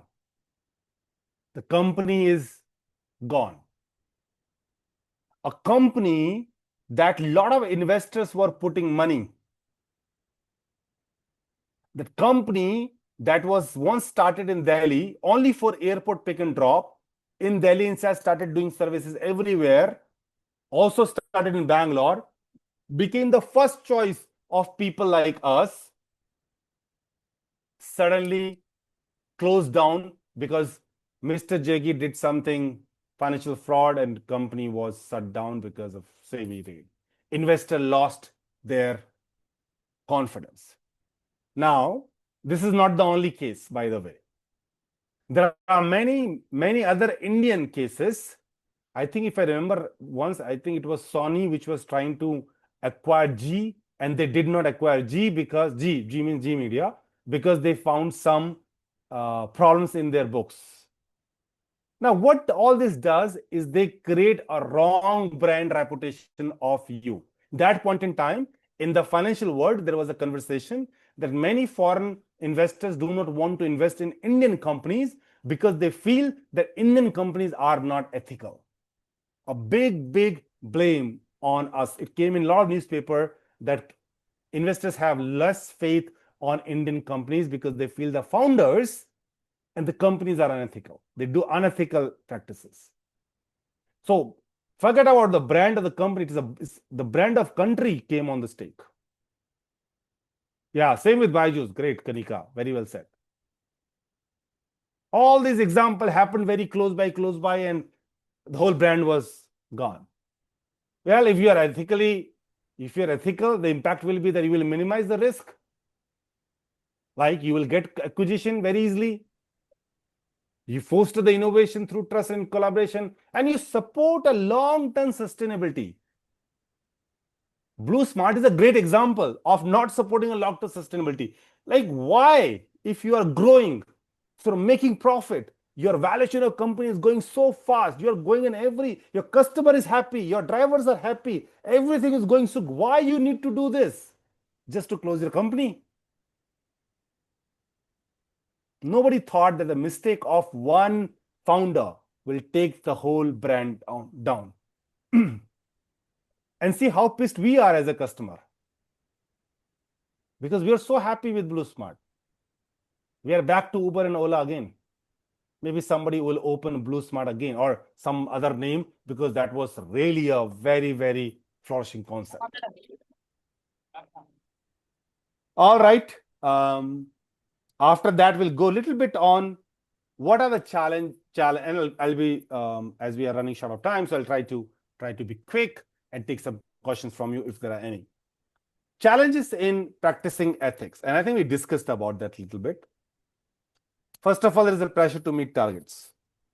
Short term, right? That's what I said. You have to meet target, you do whatever you have to do to just meet your targets. Conflict of interest, you produce that because you are working for a certain customer, and then business world, you're working for a certain customer and then you work for other customer, even if you have signed exclusivity agreement with the first customer. So there is a lot of conflict of interest because you want to grow your business. Now, culture and global ethical variation is also a very important one, because if you see, as I worked with a little bit of global organization, I see they take this very seriously. They even ask employees to sign this particular agreement. They ask their vendor to sign the agreement. They give proper trainings to their employees from time to time to make sure that they know that these things should not be done. I have not seen that much in Indian companies, that Indian companies are giving training or being very serious about ethical. But I think it is a cultural thing also. Like some countries are very serious, some countries are not that serious about it. And also absence of a clear guidelines from both legislative perspective and also at the company level. what companies need to do. Now, how do we foster the ethical and responsible leadership? How do you build that?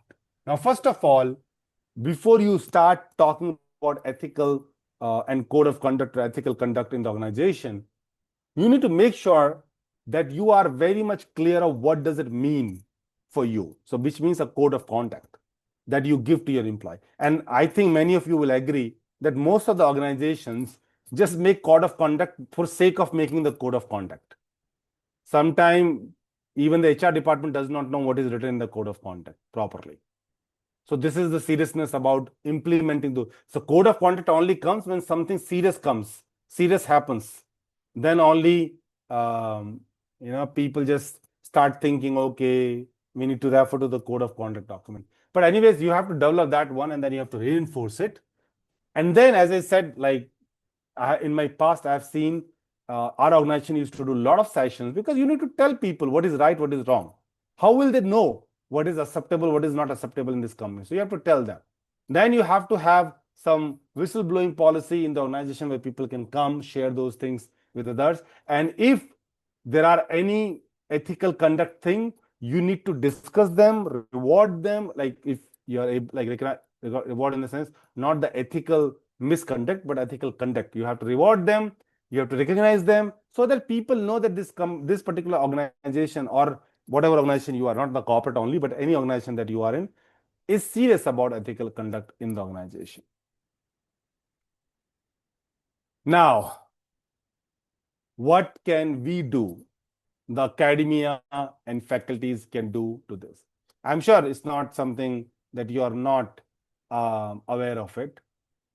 I think the most important thing that can be done is to build a future leaders that really believe in ethics, is what I would say. I would say curriculum is one. What I mean, curriculum doesn't mean that it just came in syllabus and nobody even talking about that. Is not what it should happen. I have heard a couple of schools that takes it very seriously, that they ask their students to practice those ethical things, but I think I've not heard many examples from academia where this is seen as one of the prominent things. The second thing is, of course, organize like what we are doing right now. We're discussing ethics, professional ethics, organize such kind of debate among people, ask them, give them some case study, ask them to share stories like we did today. Let them understand, let them share what is there in their head. It's okay if they come up with a thought that is opposite to what you think is professional ethics, but it will give us an opportunity to tell them what is right, what is wrong. And then be a model in front of the student for ethical behavior. That's pretty much all from my side. These are some conclusive remarks from my side based on what I've shared with you so far. I'm happy to take any questions that you have in your mind. While I was doing the research, I actually researched for this. In my head, it was like that in India, like I asked you the question that how many of you think that mostly India organization plays the ethical standards or ethical conduct practices are done in the organization. My opinion was that I don't think there are any, or there are many. But when I looked at some research and the conclusions, many conclusions, I could find some numbers, and it says 88% of employees, not the organization, but the employees who are surveyed feels that the senior management is ethical. Remember, I told you in the beginning that Incredible Workplaces does workplace surveys. We survey organization. And one of the way by which we do this survey, thank you, Mr. Deepak, we do this survey is by asking questions from employees. So we ask 50 questions from employees, every employee of the company to whom we assess, and if they qualify, we certify. And we ask them questions on ethical conduct also. 88% so far among all the surveys that we have done feels that the senior management, thank you, Ms. Devika, feels that their management is ethical. which tells me that, well, we are not doing that bad. We're doing pretty good. 88% is not that bad. That at least at the senior management level is able to make an impression among their employees. So with that note, I will open up for any question. Thank you, Charan Pal. Thank you, Duty, for all your appreciation. Thank you, Dr. Kamaljeet. Happy to take any questions you guys have. If not, I believe we are supposed to close at 8. If you have questions, we'd love to have conversation. If you want to share your opinion, you can. If not, that I think I'm more than happy to give you another 18 minutes back in your life. I don't know if Vandana will take it as a break or Vandana will still continue with the next session, but or I can give it you back. No, If you have questions, we have one more session in the queue for them because this program will extend till 9:30 in the night. So we are going to okay. extend for it. But yes, I would appreciate if everybody of you can please come up with your questions, because I guess probably the topic makes more sense to each one of us, because we experience these things every day. We get stuck into ethical dilemmas too a lot of times. So I guess Govind is the right person to answer our queries.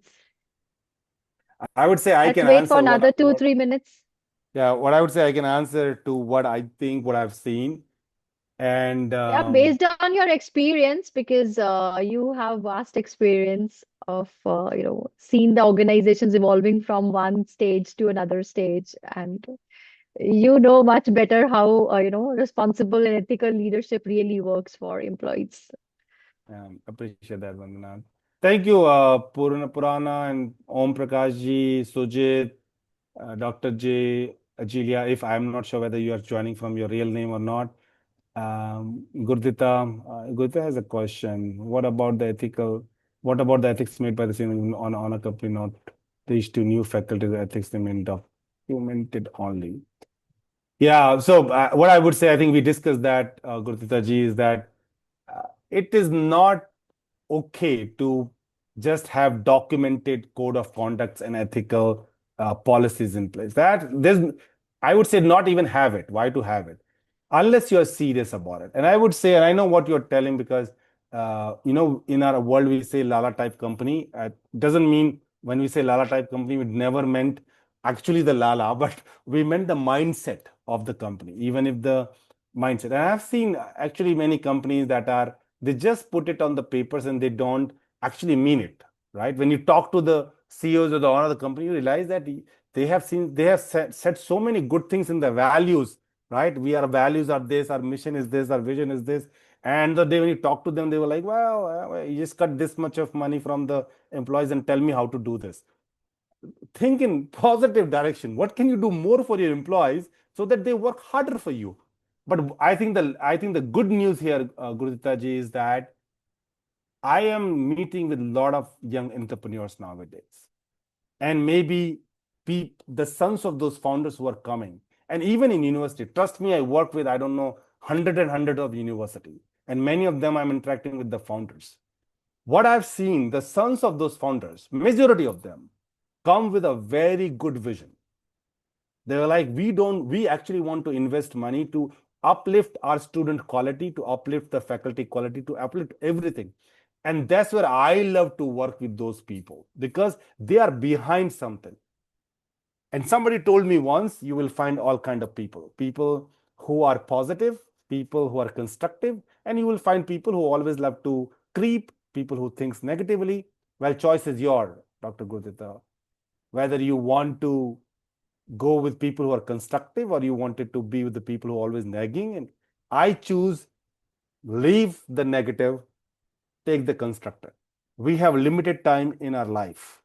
So find a positive and go with that, as opposed to thinking of negative. You can't control them. So I hope that I answered your question. So it is with increasing resources, wealth, opinion, things.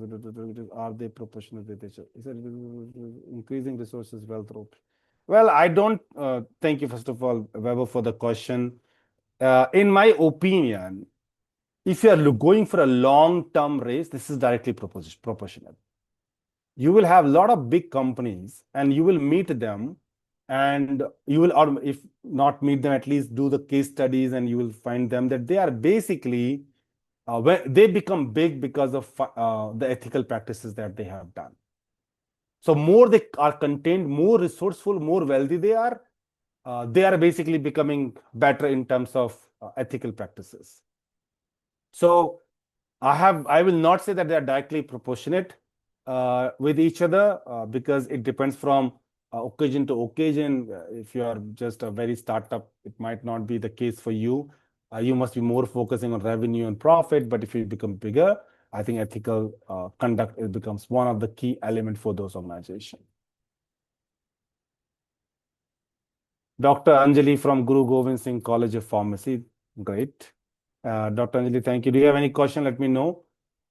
As Vandana said, I will wait for a couple of more seconds. If not, I'm sure you would love to have 12 minutes back to your life, maybe have some tea, coffee, and then come back for another session.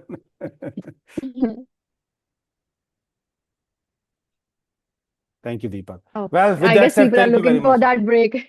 Yeah. Thank you very much, everyone. I really appreciate, as I said, I've always been fortunate enough to have gurus in my life, the mentors in my life. Those have shaped my life. It is this session I tribute and I dedicate to all the gurus in my life, that I made some contribution to gurus again, who will be becoming gurus for others, to share some of my learnings with them. So that's my tribute. That's my giving back to them.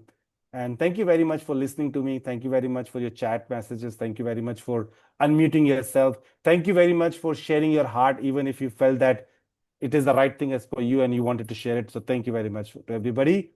Appreciate it, and over to you, Vandana.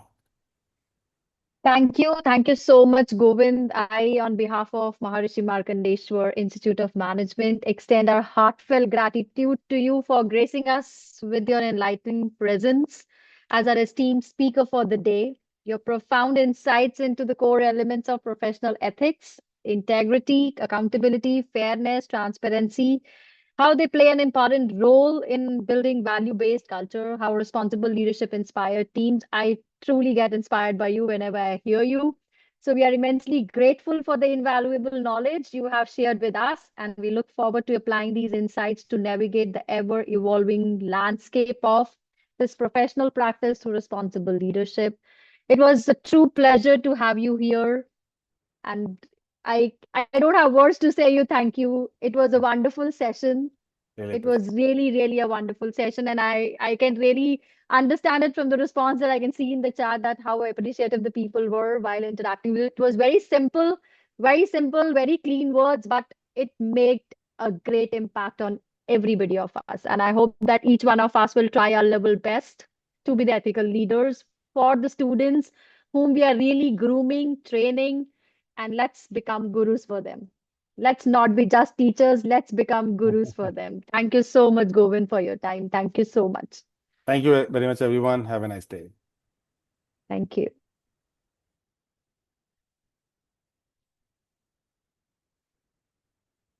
I would request Dr. Manminder to please take over the next session. And in the meanwhile, we can take a break of another 2-3 minutes by the time Dr. Manminder just presides over the session and continues with Rahul sir and then Mr. Amardev sir, right?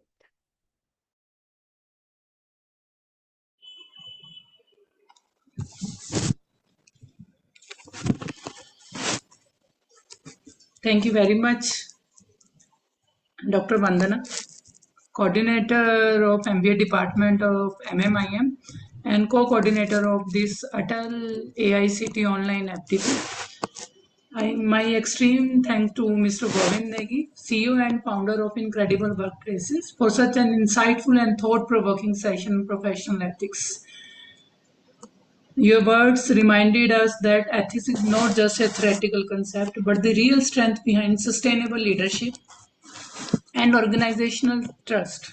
The practical example of and clarity you brought to the topic have given us valuable lesson we can take forward in our academic, professional, and personal lives. On behalf of MMIM, MMDU Mullana, and all participants of this ATAL AICTE FDP, We sincerely express our gratitude for taking time out of your busy schedule to enrich us with your wisdom.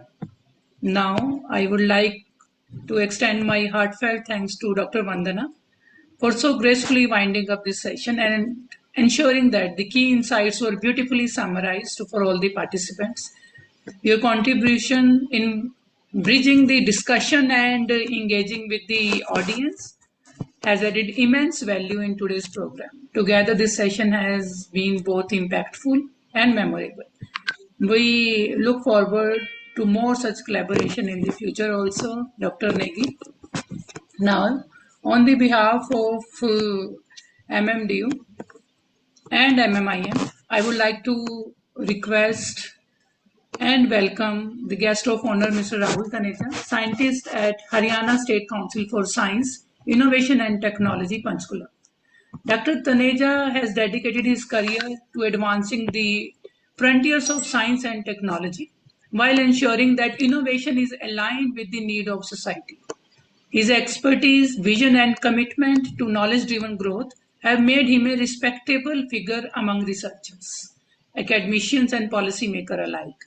What makes Dr. Taneja's presence truly special today is his keen interest in ethics, innovation, and responsible use of knowledge. These values connect deeply with the theme of our program, professional ethics, and reminding us that scientific progress is meaningful only when it is guided by responsibility and integrity.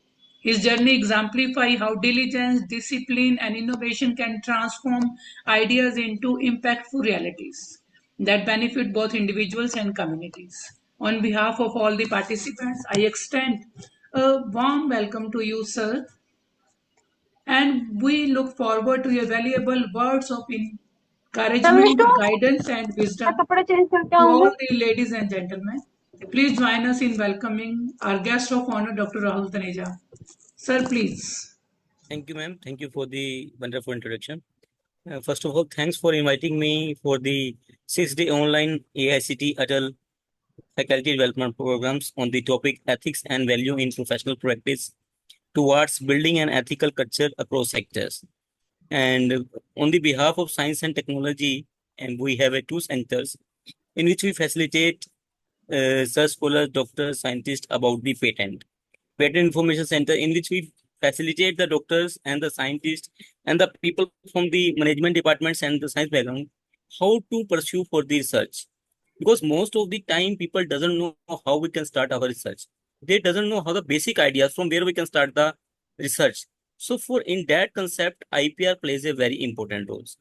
Even our Honorable Prime Minister said, specifically focus on the intellectual property right. Last 10 years back, our country stands in the Global Innovation Index at the position of 79. But now we are at the position of 38 in across the world in the concepts of the innovations and the inventions.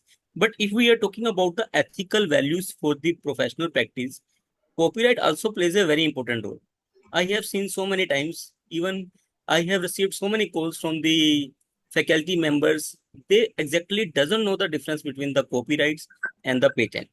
The differentiation, first we have to aware the people about the difference between the patent and the copyright. After the differentiation, faculty must know how to file a copyright and what is the use of the copyright and which contents we are using for our research purpose that is allowed or not allowed. Because most of the time people think like that's the content available on the Google it's like जैसे train पे लिखा होता है सरकारी संपत्ति है हम इसका इस्तेमाल कर सकते हैं same likewise people are think like that कि those materials are available on the Google that is available for the everyone but it's not like that it is protected by the copyright protection. It is protected by the copyright protection, and copyright awareness is very important nowadays, specifically for the management people. I have one basic questions to all the participants. I want to know, you have seen the the line is written between on the first page of the books, CDs, and the cinematography work and the musical work. Copyrights, all right reserves, आपका नाम लिखा होता है and the year. ये copyright line लिखने के लिए हमें परमिशन लेनी पड़ती है कि हम खुद भी लिख सकते हैं. I have one simple question to the audience. I want to know the basic knowledge of the audience about the copyrights. ये लाइन लिखने के लिए हमें परमिशन लेनी पड़ेगी कि हम अपने आप भी लिख सकते हैं. you just message me on chat box. Is it necessary to take a permission? Means we have to apply for the copyrights. After that, we can write this line, or we can write without the applying the copyright application.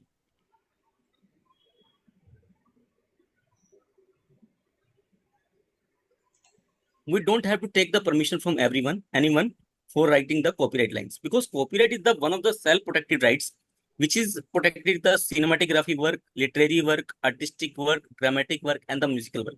It is a self-protected rights. Like there are different types of IPRs, patent, trademark, industrial designs, and the geographical indication. For that, we have to apply for the registration and for the application. But copyright itself is self-protected rights, but you have to prove that you are the first original author of that work. So nowadays, after the COVID, our countries, most of the time, even we are now conducting online sessions. So copyrights nowadays for the digital era plays a very important role, specifically in the case of the artificial intelligence. Nowadays, I have seen there are so many people using a photographs and changing in the different images. And if some people are using the photographs of the another person without the consent of the that person, so that is also the violation of the copyright. So for the ethical practices, the knowledge of the copyright is very essential. So I have request to ma'am to just organize a one session for all the participants, specifically which content is available at freely use, which is protected by the copyrights, and how we can apply for the copyright for their own literary work. So thank you so much for inviting me, ma'am, and I am thankful to you for giving me opportunity to share my views. And my friend Mr. Amardev Singh is also here. Shri Amardev Singh ji from National Institute of Technical Teacher and Training. We are associated from last 15 to 20 years, and glad to see you here, sir, after a long time. Thank you so much, ma'am. Thank you.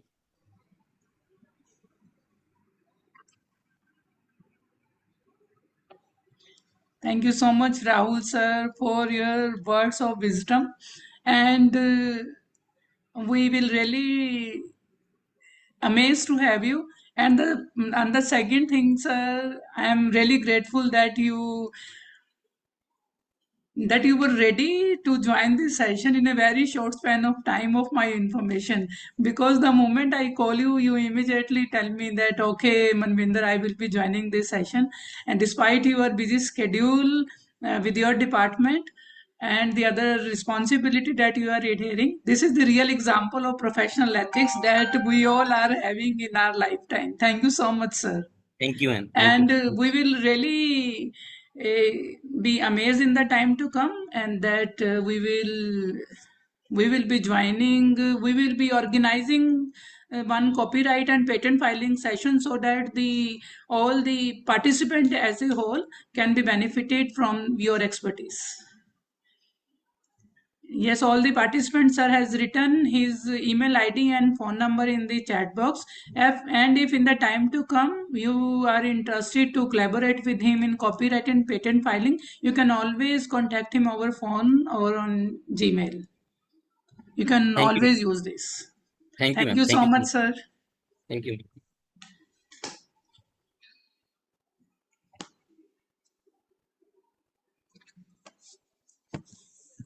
Our next speaker of the day, Mr. Amardev Singh, Assistant Professor, NITAR. It is our, Amardev sir, it is our privilege and honor to welcome our distinguished speaker, Mr. Amardev sir from NITAR Chandigarh, to today's faculty development program. The theme of this session is patents, copyright, ethical use and misuse is both timely and essential, as we live in an era where intellectual property shapes innovation, creativity, and professional responsibility.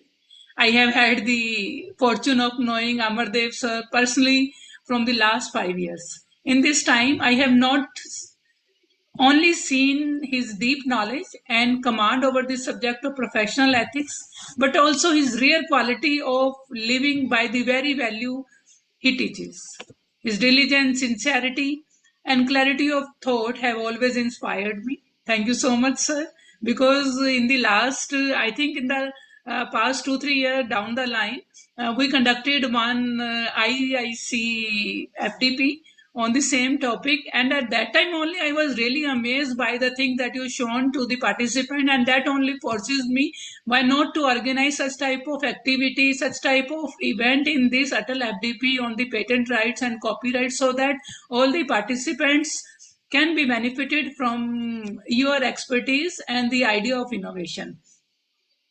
And further, Mr. Singh has consistently guided professional and educator like me and like you in the time to come in understanding the fine balance between intellectual property right and ensuring its fair and ethical use. His insights are just not academic. They are deeply practical, helping us recognize the responsibility that come with innovation, research, and teaching. And that, sir, will show you immediately during this session that how the innovation, even if a simple pen can mesmerize the system of IPR filing and the copyrights. What stand out most is that he doesn't view ethics as a set to be followed. He himself is an ethical system in himself. Instead, he presents it as a guided principle for personal growth, institutional credibility, and social progress. His way of simplifying complex issues like patent and copyright makes the subject engaging and relevant for all of us here, regardless of discipline, because we all are here from varied discipline, and sir will tell you how the individual from varied discipline can be involved in the patent filing with the simple aspect of ethics. I am confident that today's session will enrich us, challenge our assumptions, and equip us to be not just better educator, but also better custodian of knowledge.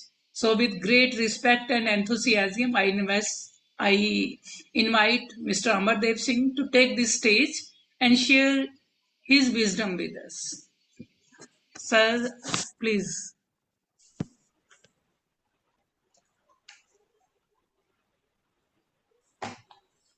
Amardev, sir. I think sir is just finding out something. Are you able to hear me now? Sir, आपकी आवाज में I think there is some problem with the volume.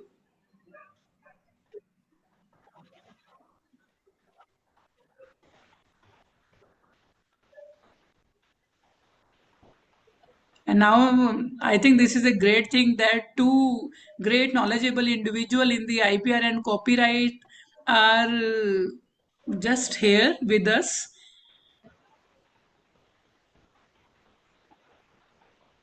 And sharing the stage.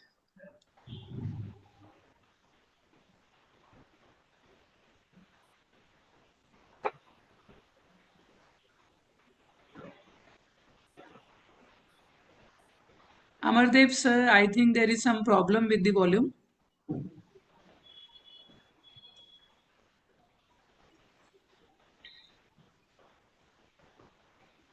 One second, sir. Sure. Sir, you need to increase the volume of your system because volume is there, but it is very less. Okay. So, can any of the participants, colleague who are connected, can you confirm? Am I audible to you? Yes, sir. Any of the participants? Yes, sir. Any of the participants? Yes, sir. Very much audible, sir. Thank you, sir. Thank you so much. Thank you so much. Yes, maybe Manminda ma'am, your volume of your laptop may be low. That's it. So considering that I'm audible to all. Yes, sir, it is good. Great. Thank you. So before on the onset, I take this opportunity to thank Manminda ma'am for such a warm, I would say,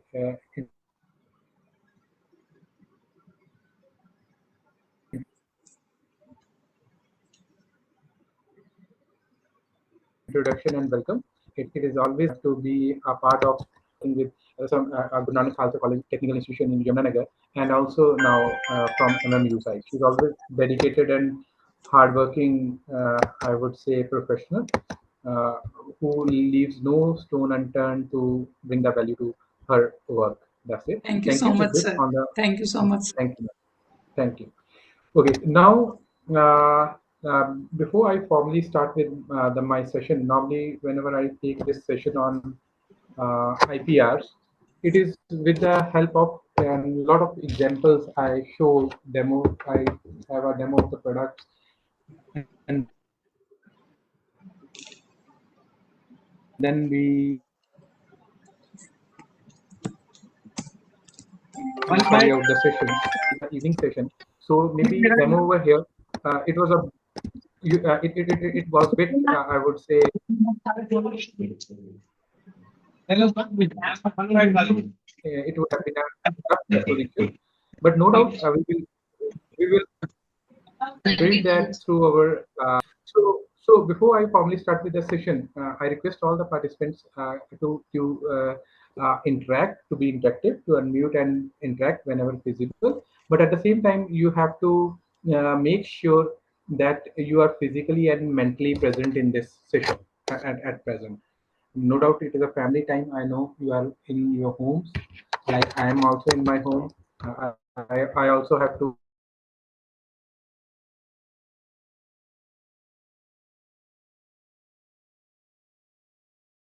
kids. One is 11 years. I have made arrangements that they can in a position to interact well with each other. So I anticipate that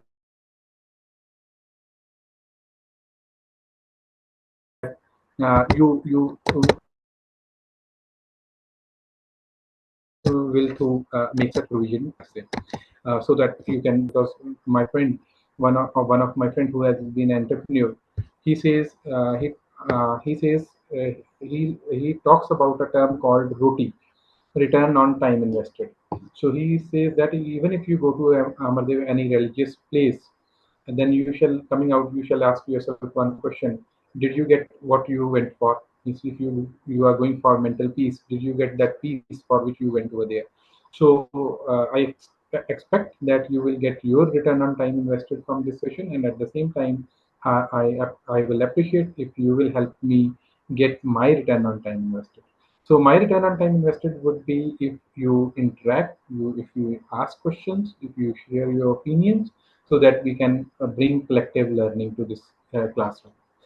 Now coming to the theme that has been assigned to me for interaction today is intellectual property rights, for patents, copyrights, their ethical use and misuse. So this is the theme we are going to interact upon. No doubt, I put it in other ways, reframing, I would say, that ethical use and misuse, I will not use this negative term, because when we say misuse, it is the misuse from the other's perspective. For example, if I am using someone else's work, it means I need it. And if I need it, I will use it. And from my perspective, it will be good that I am trying to use that knowledge, particular knowledge, or I would say creation for solving my problem. But from the other's perspective, it may be a misuse also. So we will discuss these terms. This is very, I would say, relative domain. Like Manvinder ma'am has highlighted that being he has a abundant source of knowledge or something, and synonymous to that. So what I say that earlier knowledge is power. If we go back several, I would say years back, the person who was having more knowledge, he was more respected, I would say. Then I said, I feel like it is the era that your knowledge expression was power, that you express your knowledge, and it gives you respect. But now with Gen Z, we are so calling it in present day scenario, we are interacting with youngsters, and they are very, I would say, volatile also, and they are very, I would say, fast paced. So in that scenario, I would say that knowledge customization is power. How my knowledge, Amartev's knowledge, is in a position to help the person in front of him or her. or if you are on that table, and if you are able, your knowledge is able to solve a particular person's problem, that you will be respected. So how much knowledge a individual has now, it the meaning, it has, I would say, less value in today's scenario. But if your knowledge can benefit the person who is in need, who is looking for a solution, it means you will be valued more, and you will be respected more. So with that, I would say that during this session, we will add value from each other's side. We will try to bring in that how our learnings can add on to this domain. So before I formally start with a presentation from my side, or where we will take examples as we move further, I would like to know your understanding of intellectual property rights. One, because if I'm not wrong, this is the first day of the program. Earlier, my session was scheduled somewhat in between or towards the end, but it has been preponed. So it is the first day of the program, but yet you have undergone two sessions. If I'm not wrong, I went through the schedule, and the predecessor session was by Rahul Taneja ji, a scientist with Haryana State Council for Science and Technology. I'm sure you must have gained a lot of insights from his session also. One thing I would like to know, your understanding of IPR so far, attending those sessions or with your prior knowledge. And another thing I would like to have from your side is, second thing I would like to have from your side is one question you would like to ask, or you have in your mind, that may have come while attending those sessions, or it may be maybe prior you have, or it may be now while we will be moving through this session, you have that question in mind. So please put that one question in the chat, because more the questions are, more the learning will be. No doubt, I have been associated with promoting intellectual property rights since more than 13 years, since I realized its potential and its relevance for the country. And I have conducted a lot of training programs, 1 week full training programs in IPRs, and I will share my knowledge also with everyone. That's it. So what is your understanding? Anyone, you unmute yourself. That's it. And put your one question also, and then I will start with my presentation, sharing the presentation from myself. That's it. Anyone? That's it. Please. Any of the participants? It is important so that I know that from at which level I have to pitch my session, or so that there is no repetition, so that if repetition is there, discussion we have to limit it to what level. That's it. It is just for that reason. That's it. Anyone, you can unmute yourself, or you can type in the chat box. Any of the participants? We have 126 participants. That's it. Friends connected with us. Jyoti ma'am, anything you would like to share? Okay. Are you able to hear me? Once again, I would like to confirm. Yes, participant, you can tell, or you can tell, sir, what is your understanding of patent and copyrights? Yes. In the meantime, I will share my screen also. If you need some warm-up time, you can take your warm-up time. That's it. Ma'am, you have to give me screen sharing rights, Manvinder ma'am. That's it.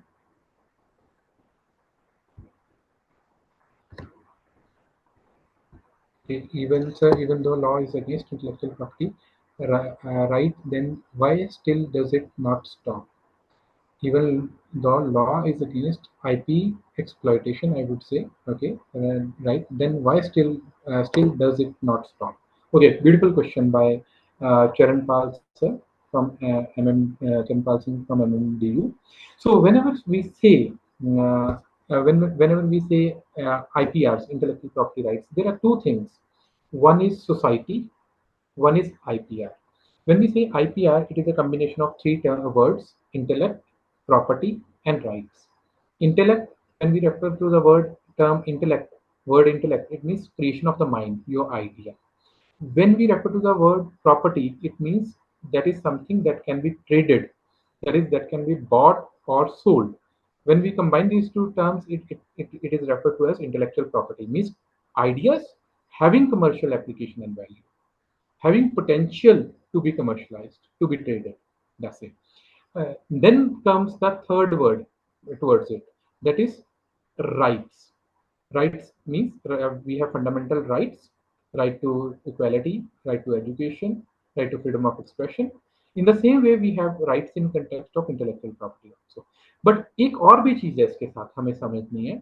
What we have to understand, another perspective is, we are a country where we are a population of 130 crore plus, and it is not feasible. It is not feasible to provide employment to everyone. अब एक चीज हम देखते हैं. If I consider the state Punjab, to which I am native to, there are more than 18 universities in Punjab, and out of which 2 universities are such which have affiliated approximate 100 colleges. If I make out 100 plus 100, 200 colleges, and there are 60 seats in one stream, let us say electrical or mechanical or civil or electronics, let us say computer science, 60 multiplied by 200 means 12,000 engineers are passing out in one stream from one state. If I consider 5 stream, 12,000 multiplied by 5, around 60,000 engineers are going to be added into the market by one state, and everyone is looking for a government job, and they are trying hard since 3 years, 4 years, 5 years. And government job in a state, if if I make out, including the job of multi-skilled attendant, it is 10,000 to 15,000 in a year. And that too, I am seeing the number upper end. It is not more than 2,500 to 5,000. But still I am saying, let us say 10,000. Now, demand is of in government job is of 10,000 people, but supply is of 60,000 people from one state. And it is a open competition. A person from Haryana can work in Punjab, and from Punjab can work in Tamil Nadu, from Tamil Nadu can work in I would say Kerala, from Kerala can work in Karnataka, Karnataka can work in Chandigarh.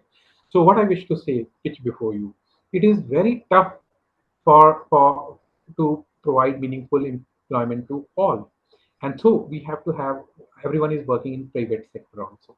So we have corporates, and then we have self-employed people, and in that we have people who are associated with trade of particular product or service. And when it comes to trade, everyone has to make a living. अगर भगवान ने पेट दिया है, if the so-called, we call it energy, or if Almighty, every one of us believe, if they have given us stomach, and that Almighty or energy gives us the effort, the power to exercise our effort to fill our stomach also. Today I was seeing a video that where a police official was capturing a old age lady, and she had in her dresses she has put all those kind of yeah, biscuit, chips, and everything stolen from some shopping mall, and they were making a video, and that video was circulated on the social media like anything. Where is right to privacy of that person? If she has committed a crime, that is a separate thing. But can you make a public video and circulate on Facebook like we see everything over there? And it is also being violated. Then why don't we question? And we become mere spectators. And who is gaining out of all this? The Facebook, Meta, Zuckerberg, they are gaining because they know that they have identified that market potential is is best in India, because in India people love socializing. They love spending long times on chatting and watching reels and all those kind of things. And it is a mobile addiction, like that while taking drugs, the kind of chemicals that will gives you happiness, serotonin and all will release in your brain. That same kind of chemical gets released when you use social media, and it is a part of their business strategy. That's it. So, but coming back to what I wish to say, I will take an example. Once upon a time, I took my participants for a walk around to Sector 22 market. They were from different states. We 9 to 5:30 we used to have classes. In the evening we used to go, and whatever they wish to explore, I used to help them. for example, any religious place or maybe anything they wish to purchase from the market. So when once in the evening we went to Sector 22 market. So what happened? What was happening over there? I'm sharing you a live example. That there was a police team, and there was a thela wala, ready wala, and there was a young guy, and the police team had a media personnel also along with him, and police team was capturing that young guy, kid under 18, that this person has committed a crime. He is selling a pirated CD, pirated DVD. So what they were saying? They were saying that this person has sold a pirated DVD, and newspaper was about to make a news, and he has to legal action has to be taken against him. But his mother was trying to safeguard his son. She was saying again and again, "I was selling that. My son was not selling it. I was there on this manje pe bech rahe the, on this cart. He was not there." And police wala was saying, no, we have a video proof that your kid did it. So what I wish to, I went over there and I intervened. I said, what is happening over here? Please, I wish to intervene. This child has to go to school, and under right to education, he can go into any good school, and he shall be get an equal opportunity to be admitted into a convent or maybe strawberry fields.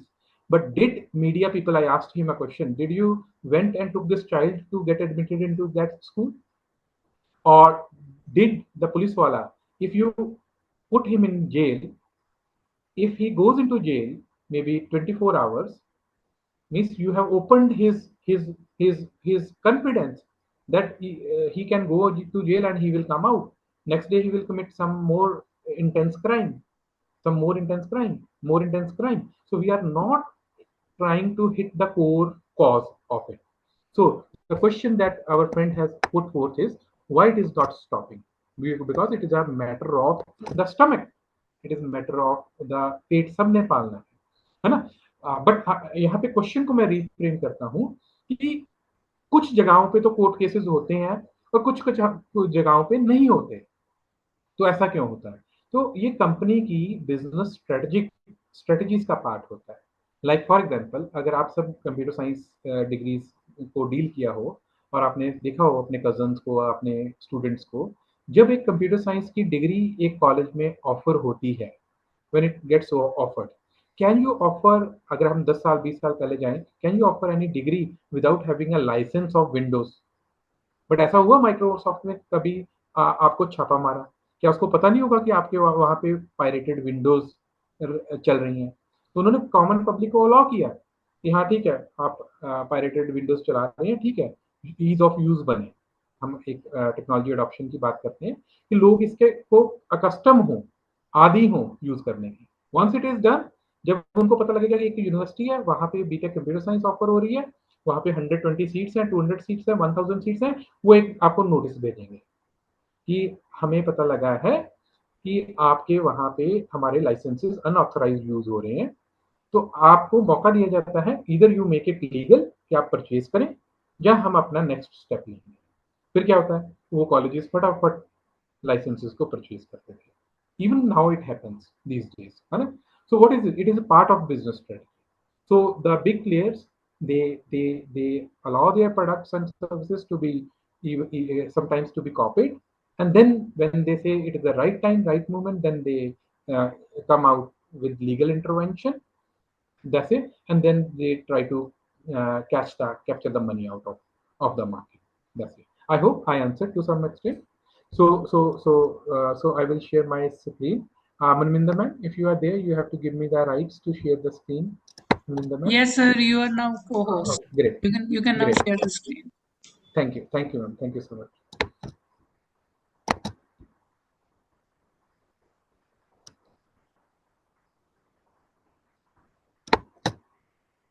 So I hope my screen is my presentation is visible to you. Yes, sir. Okay, yes. So coming to the formal presentation side, intellect, it refers to the power of the mind. Property refers to generally to something that can be traded, that can be bought or sold, or which has a commercial value. When we combine these two terms, it refers to the ideas and creation of the mind having commercial application and value.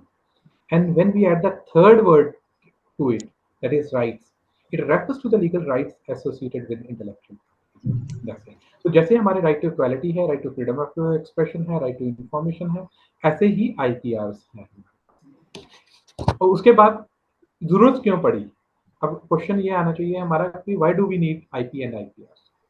तो पहला क्या है, अब हम बात करेंगे क्यों जरूरत पड़ी. अगर जरूरत पड़ी तो ही हम इसको डिस्कस करें ना, इसको समझें, इसको स्टडी करेंगे, तो क्यों इसका एफर्ट लगाने की जरूरत है पढ़ने की. पहला, to provide for recognition and reward for original effort. What does it mean? It means that the person who has created a particular creation, he or she shall get the acknowledgement that he is the inventor or creator. That's it. Many times, for example, in your annual day, in a tech fest, you are assigned the responsibility that you write a speech for the director or some guest of honor or chief guest. Means if you have written the speech, it is your copyright. You deserve at least a thanks from your head's chief guest or guest of honor that that person has contributed toward the structuring of this speech. That's it. So this is first part, to provide the recognition, so that the person who is the original creator, he gets the name for that he was the creator. Otherwise, you have to prove again and again who you are in academics, who Amardev is, who Manvinder is, who maybe Jyoti is. That's it. And reward for original effort. What does it say? If from your effort, if it is sellable in the market, and if in return some money can be generated, so the part of that money shall also go to the original creator. It is not, for example, you have done some good innovation and it is published in a college magazine or it is published in a newspaper. No, it doesn't suffice. If that product or service gets sold in the market, if there is some monetary reward you get in case of that in any form, that a part of that shall also go to the original creator and inventor. And second, to provide for protection of original effort and preventing its misuse through legal mechanism. What does it mean, misuse? A misuse को समझते हैं. I was conducting one training program at Mirabai Institute of Technology, Delhi. So there, Priti Bajpai ma'am, she was the staff development officer. तो उनके better half ने किसी funding agency के लिए project किया. तो जब when I took the session, she shared example of her husband. She said that sir, my husband said that he wished to keep his creation in open domain, that he didn't wish to get it in the domain of IPRs so that anyone can use it. So what happened? Can you imagine? He developed some teaching learning aids, but that was meant for a particular class of students. That's it. And it will depend upon the literacy rate of the state in which those tools will be deployed. But what happened? In some state, it was deployed, painted, and money was spent on those school standards in which it was not required. It was not relevant. But he could not stop. He couldn't decide about its use. What is the rightful use? Because he had already kept in open domain. He has not got it copyrighted or patented for his creation. So he couldn't exercise even what shall be the rightful use of that product or service. So it means to provide for protection of original effort and preventing its misuse through legal mechanism, I can stop anyone from making a wrong use of my property if I have the evidentiary value in the court of law that this property belongs to me. If I do not have that evidentiary certificate or that proof with me, you can't fight. That's, for example, in if you purchase a house, it is a registry of your land records with registrar of land records. It is a registry in your name. That's it. Even then, no doubt, it is a registry in your name. A plot is yours, but even then, someone may encroach it. When someone may encroach it, then whenever there is a problem, there are two parts to approaching a solution. One is preventive, one is corrective. Preventive means whatever ways and means are provisioned before the occurrence of an event so that negative doesn't happen. Those means forms a part to the preventive measures. When we say IPRs, fundamental rights, that's it. These are preventive measures, laws provisioned by the government under different acts. These are preventives. But even the people conduct do crime, they do encroachment, they do no doubt we shall not hurt each other. People kill, they use weapon. That's it. When this happens, then matter goes to there is a resolving whole structure. We go to the police, we try to lodge a FIR, then we try to go to different tribunals, we try to go to a court, session court, or maybe district court, or maybe your high court, and at the apex level we try to go to the Supreme Court. That's it. So in the same way, when we say IPRs, these form a part to the preventive measures, that as an intellectual I know what are the rights of the person in front of me who is going to share his presentation, or who is going to share his work with me, so that I do not unlawfully encroach upon his credentials work. In the same way, you also know that we shall not encroach upon the other person's intellectual property rights. And if we do, then there is a court of law, there is a proper structure, we can move over there, and we can get the relevant action initiated against the misdoing party. And it is a provision of imprisonment also, fine also, and imprisonment is also there if you violate the IP. That is also there. And it is an IPR is an ocean from which there are different dimensions, aspects, and I will touch as many as possible during this 1.5 hours. And I would towards the end, I will take your questions also. Now let us see what are the features that characterizes a property. Similarities between IP and conventional or physical property. It is monetary and commercial value. We say physical property, or intellectual property. Property is referred to as property if it has monetary or commercial value. Documentation. There is certain documentation associated. If we have to get a patent, we have to file for a patent application with the Indian Patent Office. If we wish to get a copyright, we have to file application with the Indian Copyright Act office. That's in the same way, if we have to get a license for our driving issued, we have to file with district transport office for getting the license in under the Ministry of Road and Transport, so if I'm not wrong. That's it. So in the same way, government issuing agency is there that is legally authorized to issue that certificate, that ownership document to you, whether it is an intellectual property, whether it is a physical property. Property description is there. Like for example, if we get a license for driving, our driving, maybe it is an intangible. For intangible act, we are getting a tangible license, and that too it is mentioned. It is light motor vehicle, or heavy vehicle, or a motorcycle with gears, motorcycle without gears. That's it. In the same, it is a description is there. In the same way, if it is a property, it is written what is the dimension of your plot, what is the length, width, east facing, what is west facing, what is on the north of, what is on the, what is the longitude, what is the latitude. There may be several parameters on which description may be there. Ownership of the property. Ownership of the property is very much important, because suppose I will take another example. You are teaching. When I used to teach as a on a contractual position in one of the colleges. So what used to happen that in the evening when I used to come back, in the morning 7:30 I have to start the class, and no multi-skilled attendant will come before 9 o'clock, because their time was 9 to 5:30. How I will, who will open the door? From where I will get the projector for my class? So what I used to do, I was a contractual employee back then. I used to take the projector, put it in my bag. I used to take it to my home, and next day morning I used to take that projector back to the class. अब आप देखो, एक projector है college का 3-3.5 लाख का, and I am a contractual employee. मैंने 4 months में salary कितना अर्न करना होगा, लेटर से 35 भी एवरेज लगाओ, 140.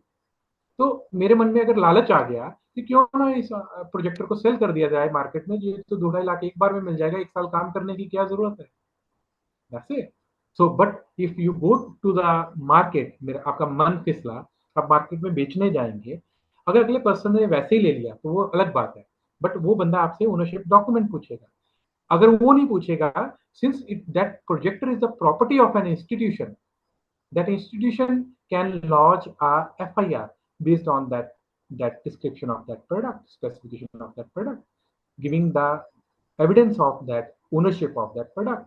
So for even for any lawful action, even for example, अब मैंने बेच दिया, अब थर्ड पार्टी जाती है, फर्स्ट पार्टी जाती है थर्ड पार्टी के पास जिसने खरीदा कि आपने तो चोरी का खरीदा है, तो अब एक्शन किस पे होगा? Again there is a question. That's it. So ownership is important so that there is rightful transfer of property, intellectual property, from one source to the beneficiary. Maybe one source to one beneficiary, or one source to it may be multiple beneficiaries. Then time duration of ownership. There is certain time duration for which, no doubt in India, normally we consider land to be in hours for indefinite purpose. But in other countries, whenever it, or in India also now, flat system is coming, society system is coming. It is not indefinite. Now the duration of protection is, let us say, lease for 100 years or 200 years or 300 years, something like that. So time duration of ownership is there. In the same way, it is for intellectual property rights. For patents, it is 20 years from once it is granted, from the date of filing, first filing, and if it is granted. For copyright, it is 60 years as per the Indian law from the death of from the 1st January of the calendar year, starting from the death of the last author, the year in which the last author of the work died, if it is a work of joint authorship. Fee, there is certain fee associated, we have to pay. Maybe if we have to file a patent, copyright, trademark, or any other IP, we have to file the fee for getting the protection. Another, now there are certain parameters on which we IP and conventional or physical property are different from each other. What are those? First one is types. In context of intellectual property, there are 8 well-defined forms of IP are there. That's it. As per, I have a disclaimer. I wish to clarify one thing over here, that all these IPRs, all these rights are territorial rights. Law of the land prevails. Means if someone has to get a protection in India, they have to they have to either they have to follow the route through which they are coming, some certain convention, international convention in context of that IP, or if they are coming directly, then they have to follow the law of the land. Means what means, as per the Indian system, there are 7 direct and 1 indirect mechanisms for protection of intellectual property. In US, there are 3. When I say 8, like it is patent, copyright, trademark, industrial design, layout design of integrated circuits, potential of plant varieties, and then one is your trade secrets. That's it. So when I say this, there are 7 direct and 1 indirect. We will discuss them also one by one. What does it mean? When I say patent, it means it is passed by as an Indian Patent Act, the Patents Act. When I say copyright, it means it is governed by Copyright Act. When I say trademark, it is governed by Trademark Act. So as per the Indian systems, there are 8 well-defined forms of IP are there. Physical property, if I see the things in this room, a fan, that's it. Physically, if I see made of metal, wood, bed made of wood, this table made of iron and wood, chair made of some textile material, some cushion, foam, some wood. So it may be more than 8 kind of elements based on as many as elements as there are in periodic table. We may have such different forms, seeing the things from the physical lens. That's it. But from the intellectual lens, if I try to see, if I will see this chair on which I am sitting, I will see it as an industrial design. That's it. If I say if it is a product of Godrej logo, I will see it as a trademark. If this fan is of, let us say, Orient Electric, Orient, so it is a trademark. That's it. Shape is under design. Working mechanism is protected under patent, and the manual photographs of a product is protected by copyright. So several forms of IP may be required to launch your product or service offering into the market. Valuation, in case of intellectual property, not easy. That's it. Maybe your idea, it may see, you may think it is very common, and you share it with your teacher, and your teacher creates a big entrepreneurial venture out of it, and later on you see in the market a product that is based on your idea, and you say that that is my idea, but what you will get, you will not get anything, because you have not got it the right cover for it. That's it. Valuation of idea, it is not easy how much it is worth, whether it is worth rupees 10, or it may be rupees 10 item worth rupees several thousands of crore. Physical property, it is valuation is comparatively easy. Still, we do a lot of mistakes in valuation of property also, physical property also. I got an opportunity to visit to the inaugural function held by Varun Aryaji. He had been employee of Tata, and if I'm not wrong, 2012 August, I joined NITO Chandigarh, and Dr. Punya, he was the director, and he nominated me for that event. And Varun Arya sir was an employee of Tata. When we went over there, they invited all the people over there, 100-acre campus. They purchased near something around Tehsil Bilada, village Kapwada on Jodhpur Jaipur National Highway. तो उन्होंने उनके जब जंतर मंतर पे अन्ना हजारे जी बैठ रहे थे, उसके आसपास उनके स्टूडेंट्स और उनके टीचर्स भी बैठ रहे थे जंतर मंतर में. क्यों बैठ रहे थे? क्योंकि वो व्हाइट कॉलर जमीन ले रहे थे. क्योंकि जब आप कॉलेज नया खोलते हैं, when we open a college newly, so for certain years we can run it on a rented building, then we have to come up with your own campus. तो उनको वहां पे ब्लैक में प्रॉपर्टी मिल रहा था, तो वो चाह रहे थे व्हाइट में प्रॉपर्टी मिले. तो उन्होंने चलो जो भी रिप्रेजेंटेशन दिया, तो कुछ उन्होंने रूरल एरिया में लैंड परचेज करने की कोशिश की. फिर जबकि तो किसानों के पास गए, उन्होंने पूछा कि हमें पैच चाहिए लैंड का 100 एकड़. किसानों ने, उनको लगा किसानों को कौन है पागल जो हमारी अनकल्टिवेबल लैंड को लेने आ गया. तो कैन यू इमेजिन 2006-7 के आसपास, 6-7 के आसपास वहां पे लैंड का प्राइस क्या होगा जोधपुर जयपुर हाईवे पे उस टाइम पे? What could be the per unit land price, per acre of land? Can anyone make a guess? Or what can be the price for 100 acres? It was the owners of the land asked for 30 lakh rupees for 100 acres. He said, I will pay in white. जो भी लेना एक बार ले लो, फिर बाद में ना कहना. Then they raised the value. He shared that around 40 lakh the deal was tried.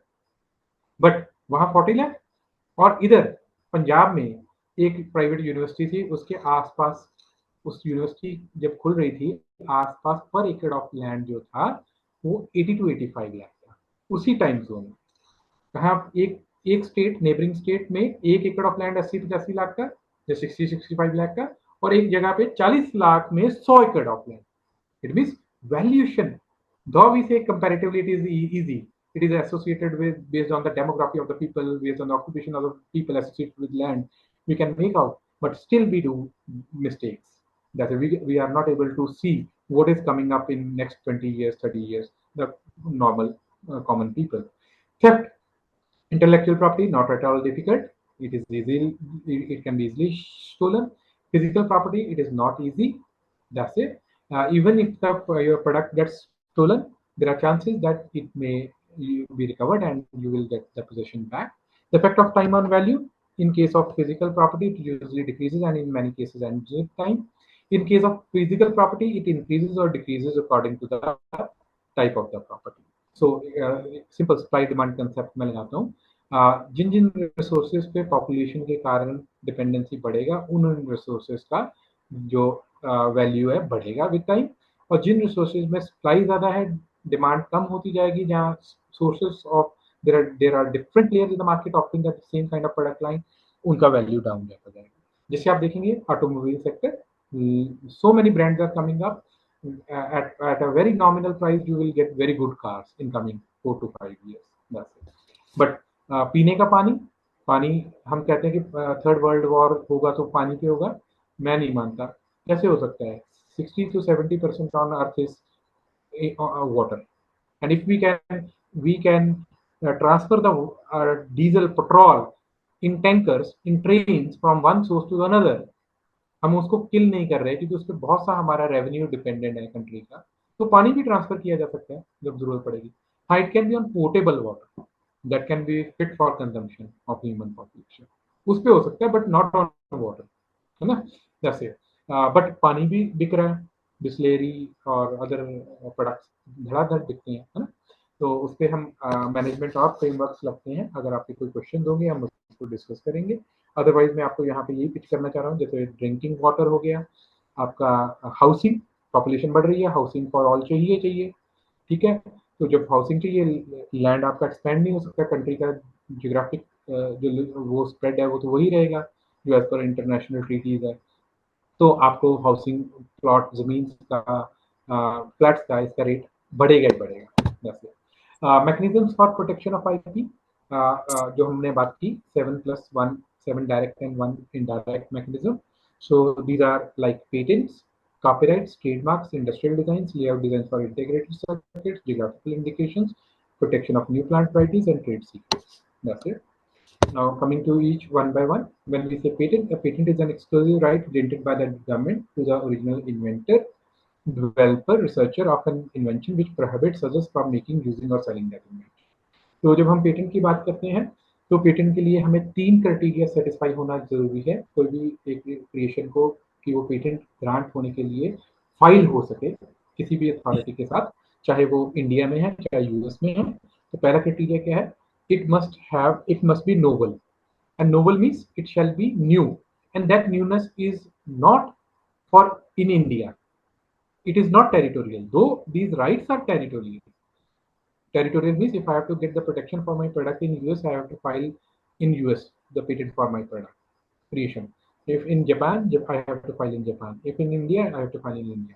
But novelty, when novelty will be checked, it will be checked with respect to the global creations in that area. That's it.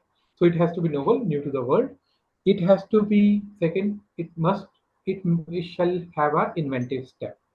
Means कुछ आपकी तरफ से input हो जो कि non obvious to the person skilled in art. ऐसा नहीं कि आपने बनाया कुछ, उसको देख के दूसरे बंदे ने फटाफट उसकी रेप्लिका बना के आपको दे दी, ऐसा नहीं होना चाहिए, है ना? अगर ऐसा है जैसे पेपर का जहाज बनाया, बारिश में हमने बोट बनाई पेपर की, उसको सीख के दूसरे बंदे ने बना दी, वो subject matter of industrial design हो सकता है बट नॉट पेटेंट्स। यहाँ पे कुछ ना कुछ वर्किंग मैकेनिज्म होना चाहिए या कुछ ना कुछ कंट्रीब्यूशन आपकी तरफ से होना चाहिए जो कि आपकी तरफ से है और दूसरा बंदा उसको खुद अज्यूम नहीं कर सकता, परसीव नहीं कर सकता without going through that document और your intellectual. Third, it shall serve some purpose in the society. Means it shall have application. It shall have some use in the society. That's it. So ये 3 criteria आपकी creation satisfy करती है, then you are right fit for filing your application as creation as patent. Copyrights. Copyrights are a set of exclusive rights granted by the law to the creators and producers of forms of creative expression such as literary, musical, and cinematographic works. तो copyrights का simple सा work point है कि आप कोई भी intellectual creation करते हो अपनी तरफ से, आप डायरी मैनेजमेंट प्रोसीजर बनाते हो, आप कोई कलर कम्बिनेशन यूज करते हो किसी चार्ट का।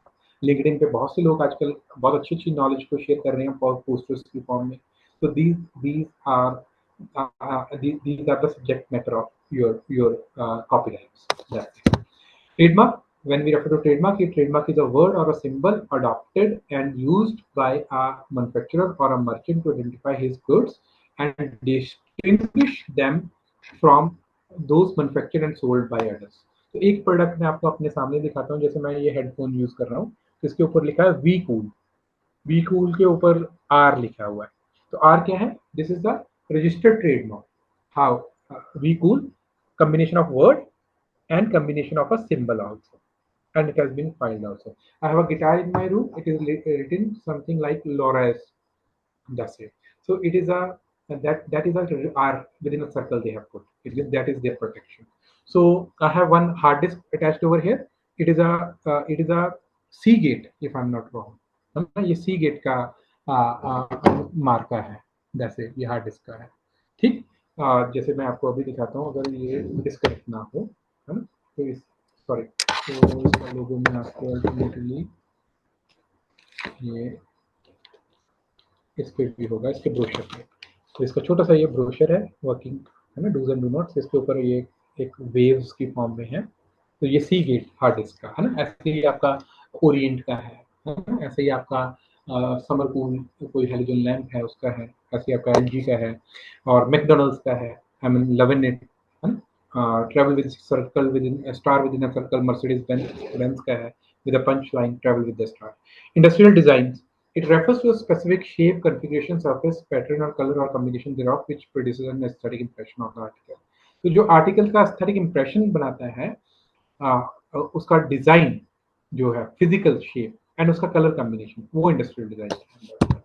Layout design for integrated circuit, layout design for integrated circuit refers to the specific manner in which transistors and other circuitry elements of an IC are laid out in a semiconductor IC and includes lead bias connecting such elements. तो इसमें थोड़ा सा छूट भी है कि ये semiconductor integrated circuit layout design registry act है, ये 2000 में पास हुआ था। तो इसमें क्या है कि अगर आपका जो सेमीकंडक्टर इंटीग्रेटेड सर्किट है वो मार्केट में भी लॉन्च हो चुका है और 2 साल हो चुके हैं, even then you can get a protection under this. You have to prove that it has been created and supplied by you into the market. That's it. Geographical indications, इसमें novelty वाला element जो layout design for integrated circuits में उसकी छूट है। Geographical indications, geographical indication of goods are defined as that aspect of intellectual property which relate to the goods or products originating from a particular geographical region situated in a particular country. जैसे हम कह सकते हैं बनारसी साड़ी है ना, आगरा का पेठा, और it can be pashmina from shawls, है ना, that's it. So it can be associated with the products originating from a particular region, and all the traders who are associated with the trade of that product, they can use that GI tag on their packaging and to promote that product. Protection of new plant varieties. So plant, it refers to plant breeders' right. It refers to the legal rights granted by the government for protection of plant varieties, rights of the farmers and plant breeders. Trade secret, it refers to the proprietary information having commercial application and value. जैसे कि cocoa Cola का substrate bottling plant होगा। कल मैं travel कर रहा था highway के क्रॉस, मेरे को बॉटलिंग प्लांट दिखा, बट उसका पर्टिकुलर टेस्ट कैसे आता है, उसका जो कंपोजिशन है, it has been protected under trade secret in US. Now going somewhat, since all of us are academicians, before I will stop and take for a bit before we move on to showing something online, if you would have questions or some other aspect we try to deal with, I would like to highlight this perspective more, because since we are academicians, so copyright is very much pertinent for us. So now moving from IPRs to specifically to copyrights. Copyrights are the pertinent one in context of print learning material, and Section 13 of the Copyright Act 1957, with due consideration to the latest amendment, provides for works in which copyright subsists. Illustratively, the subsection 1 of the Section 13 gives, subject to the provisions of this section and other provisions of this Act, copyright shall subsist throughout India in the following classes of work, that is to say, that is a original, literary, it may be literary work, like you may write poems, stories, or it may be a thesis, or it may be a dramatic work, theater play, or it may be a musical or any other artistic work. It may be a cinematographic films, or it may be a sound recording. Section 2O of the Copyright Act 1957, with due consideration to the latest amendment, gives literary work includes computer programs, tables, and compilations, including computer databases also. This definition is an inclusive definition and therefore not exhaustive one. What we mean to say, a dissertation, since it includes tables and compilations, is therefore prima facie a literary work. A thing written or printed, such as books on various subjects, novels, drama, poetry, anthology, critic, excerpts with comments, reviewer comments, etc., are examples of literary work. The word, यहाँ पे एक समझने वाली बात है, क्यों इसको cover हम कर रहे हैं. The word original doesn't mean that the work must be expression of the original or invented thought. ऐसा नहीं कि वो novel thought का expression हो, बिल्कुल new to the world हो. Copyright acts are not concerned with the origin of ideas, but with the expression of the thoughts. And in case of literary work, with the expression of the thoughts in print or writing. इसका क्या significance है? कोई बता सकता है? Anyone? Can you share the significance of this thing? Yes, sir. The recent example of Yatra.com and Book My Yatra dispute that is in Delhi High Court, whether the company should change the name, wherein the Delhi High Court has given the decision that Yatra is just a generic word. It cannot be treated as a copyright word. Yes, great, good. So perfectly fine. Thank you, ma'am. Thank you so much. So what I wish to say, जैसे ये presentation कोई मैं deliver कर रहा हूँ, इसमें हमने font yellow choose किया है, व्हाइट किया है ऊपर और ब्लू किया है. What does it mean? कि as such कोई भी पर्सन इसकी फोटो नहीं खींच सकता, इसका प्रिंट लेके सेल नहीं कर सकता मार्केट में without taking my permission. But what does it say? It says other case, इसका comprehension ड्रॉ करके अपनी लैंग्वेज में कोई इसको लिख सकता है, अपनी प्रेजेंटेशन में आ सकता है, नए कलर कॉम्बिनेशन. इसका ये मीनिंग है ना. दूसरी चीज समझने वाली बात है कि जब हम टर्निटिन से चेक करते हैं, प्लेगरिज्म्स वगैरह चेक करते हैं, सब करते हैं, तो वो बताता है सिमिलरिटी इंडेक्स क्या है. जब भी हम कॉपीराइट्स की बात करते हैं, उसमें दो चीजें आती हैं, एक आती है मोरल राइट्स और एक आती है लीगल राइट्स. लीगली तो ये हो गया कि आप इसकी फोटो नहीं खींचोगे, प्रिंट आउट नहीं करोगे. बट मोरली क्या कहता है, मोरल राइट्स क्या कहते हैं कि अगर आपने रीअरेंज करके लिखना भी है, तो जिस पर्सन के वर्क से आपने थॉट लिया है उसको आप साइट करें एंड इन रेफरेंसेस रेफरेंस को इंक्लूड करें. और वो साइटेशन के डिफरेंट तरीके हैं, वो आपको आगे पता ही है. कोई आपका IEEE साइटेशन स्टाइल यूज करता है और कोई आपका APA रेफरेंसिंग स्टाइल यूज करता है. हम APA करते हैं, American psychological association in management context. तो उस तरीके से, तो कहने का मतलब कि लीगली आप पे कोई इम्प्लीकेशन नहीं आएगा, yet it is morally required and advisable that if we develop some creative work based on some person other work, we acknowledge that person. The originality required relates to the thoughts expression. Further, the act doesn't require that the expression must be in a novel or an original form, but that the work must not be copied one from the another. That is, it should originate from the author. तो ये इसको एक strongest right भी बताता है copyright को, but एक week right भी बताता है इस वर्च्यू से. An exhibition of a film in a television through videotape in which the cinematographic film is recorded will be the subject matter of copyright protection. A VCR which is used for playing pre-recorded cassettes of the movies similarly will also be subject matter of copyright protection. In respect of cinematographic films, the word original is missing in the section, and in a film, a particular actor cannot claim any copyrights, and hence the actor's performance is not copyrighted. In other words, sign artist in a film doesn't have a copyright protection, but provided अभी जो voice rights के ऊपर issue आया था, जब case हुआ था Baidu, है ना, and the tone in which Amitabh Bachchan speaks. तो अब कुछ ऐसी लीगल इंटरवेंशंस आई हैं जिनमें कि कुछ ऐसी जो the style it is being narrated और सेड, उसके ऊपर प्रोटेक्शन जो है दी जा रही है to the original creators. That's it. Ownership of the copyright and the rights of the owner. The author of a work shall be the first owner of the copyright, naturally, by for example, therein but conforming to the section 17 and the clauses and sub-clauses, if any, thereunder. So what does it mean? The moment you have written with your pen and paper on your notepad, the moment you have written something in your handwriting, that has already become your copyright. Even you do not need to file a copyright with the copyright office. That's it. You can email your work to your own self. That's it. That is sufficient. But why do we file a copyright? Why it is important to file a copyright?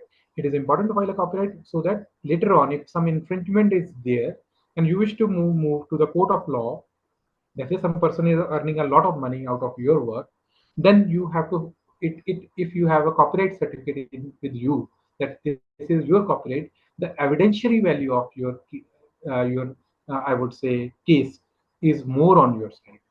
Yeah, there are it gives you strong evidentiary value, and the case के आपके हक में होने के ज़्यादा chances होते हैं. The Section 22 of the Copyright Act 1957, with due consideration to the latest amendment, provides for the terms of copyright in published literary, dramatic, musical, and artistic works. Except as otherwise hereinafter provided, the copyright shall subsist in any literary, dramatic, musical, or artistic work published within the lifetime of the author until 60 years from the beginning of the calendar year next following the year in which the author dies. Explanation is provided, which I have already narrated to you. In this section, the reference to the author shall, in case of our work of joint authorship, be construed as a reference to the author who dies the last. Disclaimer, we acknowledge the work of various authors, organizations, and institutions available from the secondary sources. Further, it is also advisable to refer to the learning resources listed in the e-content for this session for a more comprehensive understanding of the theme covered in this presentation.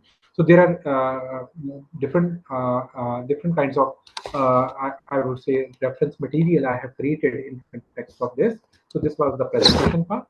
No doubt there are several other parts also, a description-based work on copyrights, and it is a we do live sessions also, demo sessions is also there.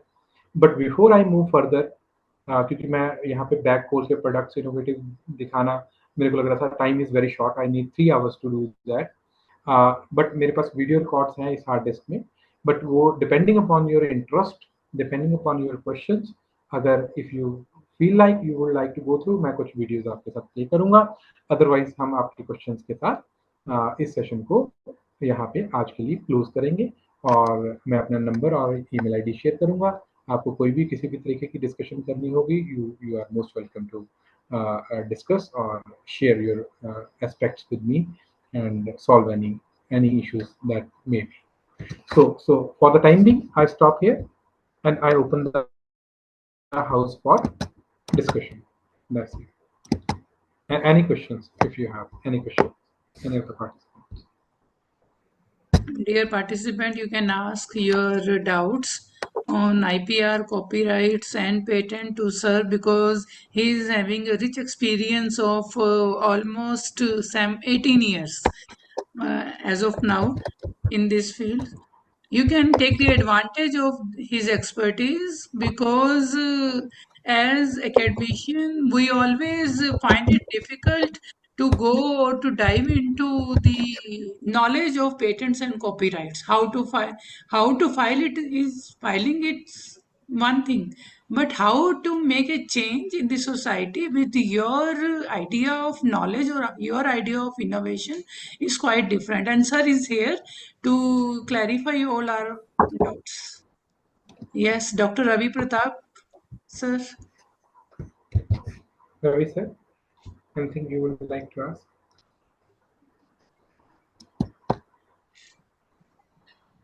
Yes. Any participant, if you are having any question, you can always ask.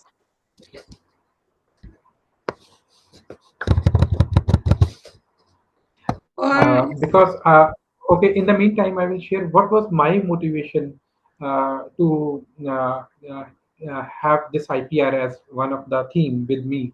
This is a mission mode for me. Why? How it became? I'm a BTech graduate. In 2000, passed out in 2006, and then did jobs for some time in industry. Then 6-7 months. Then shifted to academics in one college. Then did my MBA 7 to 9 from Thapa University.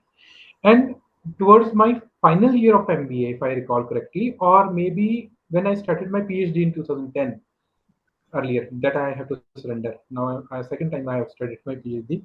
I hope I complete this time. So when I say, when I started that, at that time, I got an opportunity to attend the NRDC seminar on IPR. So I had a question in my mind: how a engineering degree we complete without the awareness of intellectual property? Creation involve होती है engineer के साथ. हमारे साथ ऐसा क्यों हुआ? क्योंकि मेरे टीचर्स को नहीं पता था। मेरे टीचर्स को क्यों नहीं पता था? उनके टीचर्स को ये इन्फॉर्मेशन नहीं पता था। और अगर इसकी एक और मैं स्लाइड शेयर करूं तो ये 1600 सदी में शुरू हो गया था। 17वीं सदी की शुरुआत में ये फॉर्मलाइज हो चुका था, कॉपीराइट्स और ये सारा वेस्टर्न वर्ल्ड में जैसे। तो अगर 350-400 साल निकल गए और उसके बाद भी कहते हैं कि हमें पता ही नहीं है आईपीआर के बारे में, तो ये हम those country have nothing to lose, we have to lose. United Nations की एक बॉडी कहती है कि जो प्रोडक्ट नॉलेज है वो ऋग्वेदा से आया, और वो जो नॉलेज है, चलो मैं उसको बोस्ट अपॉन नहीं करूंगा, ठीक, कि वो पंजाब की धरती पे लिखा गया था, उसका जो स्रोत है ना। तो अब मैं क्या कहना चाह रहा हूँ कि उन्होंने अपने स्कॉलर्स को जर्मन सिखाया, है ना, और उस नॉलेज को यूटिलाइज किया, और हम अपने अपने संस्कृत स्कॉलर्स को जॉब नहीं दे पाते, है ना। तो अगर हमें लगता है कि इसकी जरूरत नहीं है तो हमें देसी बनाओ और स्वदेशी बनाओ और स्वदेशी यूज करो, उस पर स्टिक रहना चाहिए। बट वो हो नहीं सकता, तो वर्ल्ड तो ग्लोबल है, हमें बाहर घूमने भी जाना है, बाहर का ब्रांड के कपड़े भी पहनने हैं, है ना, और उनका जो सामान इधर आ रहा है वो भी खरीदना है। तो इट मीन्स इफ वी से कि हम उनका प्रोडक्ट तो खरीद रहे हैं जो उनका कॉपीराइट पेटेंटेड है, रेवेन्यू तो उनको जा रहा है, ठीक, हमारा मनी बाहर जा रहा है, बट हम ये चाह रहे हैं कि हम आईपी नहीं करेंगे, हम पेटेंट नहीं करेंगे, हम कॉपीराइट नहीं करेंगे। मीन्स हम कह रहे हैं कि हमें आपका जो प्रॉफिट चेक वापस लाना चाहिए, उसके लिए हम तैयार नहीं है। Since we do not have, हम पहले बहुत अच्छे थे तो हम उस लीगेसी के साथ ही कंटिन्यू करेंगे। तो ये वर्ड ग्लोबल वर्ल्ड में नहीं चलने वाला। If it's a global world we have to be at par with the world, बस। तो मैंने ये पाया कि शायद एंटरप्रेन्योरशिप मैं हर बच्चे को ट्रांसलेट ना कर पाऊँ, जैसे मैंने बताया 60,000 इंजीनियर पास आउट हो रहे हैं, क्योंकि उसके लिए भी जज्बा चाहिए। तो बिहेवियरल पार्ट भी होता है एंटरप्रेन्योरशिप का, जब हम मोटिवेट करते हैं तो उसमें मे बी 300 में से 3 लोग एंटरप्रेन्योर बनते हैं, है ना। बट उसमें प्रॉब्लम आती है कि मैं पूछता हूँ बच्चों से पहले ही कि how many of you own a pan card and how many of you file your income tax return on your. Even now जब मैंने रेगुलर पीएचडी दोबारा स्टार्ट किया है, उस टाइम पे भी यहाँ पे भी स्कॉलर्स अपना इनकम टैक्स नहीं भरते पीएचडी में। तो हाउ कैन वी एक्सपेक्ट कि वो एंटरप्रेन्योर बन के लोगों का फाइनेंस मैनेज करेंगे, इन्वेस्टर्स अपना तो हम कर नहीं पा रहे income tax file. What I wish to say, so it means they are not ready yet, but we can modulate entrepreneurship upon intellectual property. We can give them knowledge about patents, copyright, trademarks, so that they come up with creations during 4 years of their degree or 2 years of master, or maybe during 4 years of PhD they can come out with some creations, and they can protect it in their name, and countries global innovation index will also go high, and we will be in a position to pitch ourselves in the international arena also. And I took this in a mission mode in 2013 onwards, फिर मैंने एक programme Parikshit बांसुल sir का attend किया Punjab university में, NIPER के scientist थे, और फिर मेरे को और मोटिवेशन मिला, तो मैंने क्या किया, हर नेटर के हर प्रोग्राम में एक सेशन आईपीआर पे लेना शुरू किया। फिर धीरे धीरे हर साल 1 से 2 प्रोग्राम आईसीटी में करने शुरू किए, और फिजिकल प्रोग्राम आईपीआर में करना शुरू किया। फिर पुनिया सर नेटर से गए वाइस चेयरमैन एआईसीटी, फिर मैंने सर को मन में डाला, बहुत बार बात होती रहती थी कि sir IPR shall be introduce as a subject in AICTE approved institution in engineering colleges. तो मेरे को लग रहा है अब शायद वो भी हो चुका है। So what I wish to say, if you have any idea or any long-term vision for your education system for your country, you try to formalize it, see the value in it, and pitch it to the right authorities, and I'm sure change will be there. And now I'm very happy when I find people around me are doing patents, copyrights. Maybe I do copyrights or I create my content, but I do not do patent as if now. Maybe in future I may do, but we have been able to create a vibration in the technical education system. And even if you are able to do that, it means you have done your job as a teacher, let's say as a facilitator. इसके बाद और भी काफी information है, तो हम उस पर भी डिस्कस करेंगे बेस्ड ऑन द क्वेश्चंस। तो मैं चैट बॉक्स में कुछ क्वेश्चंस आए हैं, तो मैं उनको लेट मी सी, तो उनमें हम क्या इनपुट्स प्रोवाइड कर सकते हैं। तो अभी ये क्वेश्चन है, Yes, sir. There is one question: how do trademark Yes. right interact with copyright and patent rights in India? Okay. Sorry, ma'am. Can you repeat? Can you repeat the first question in the session now? Yeah? Yes, sir. It is from Mr. Vaibhav Bhatnagar.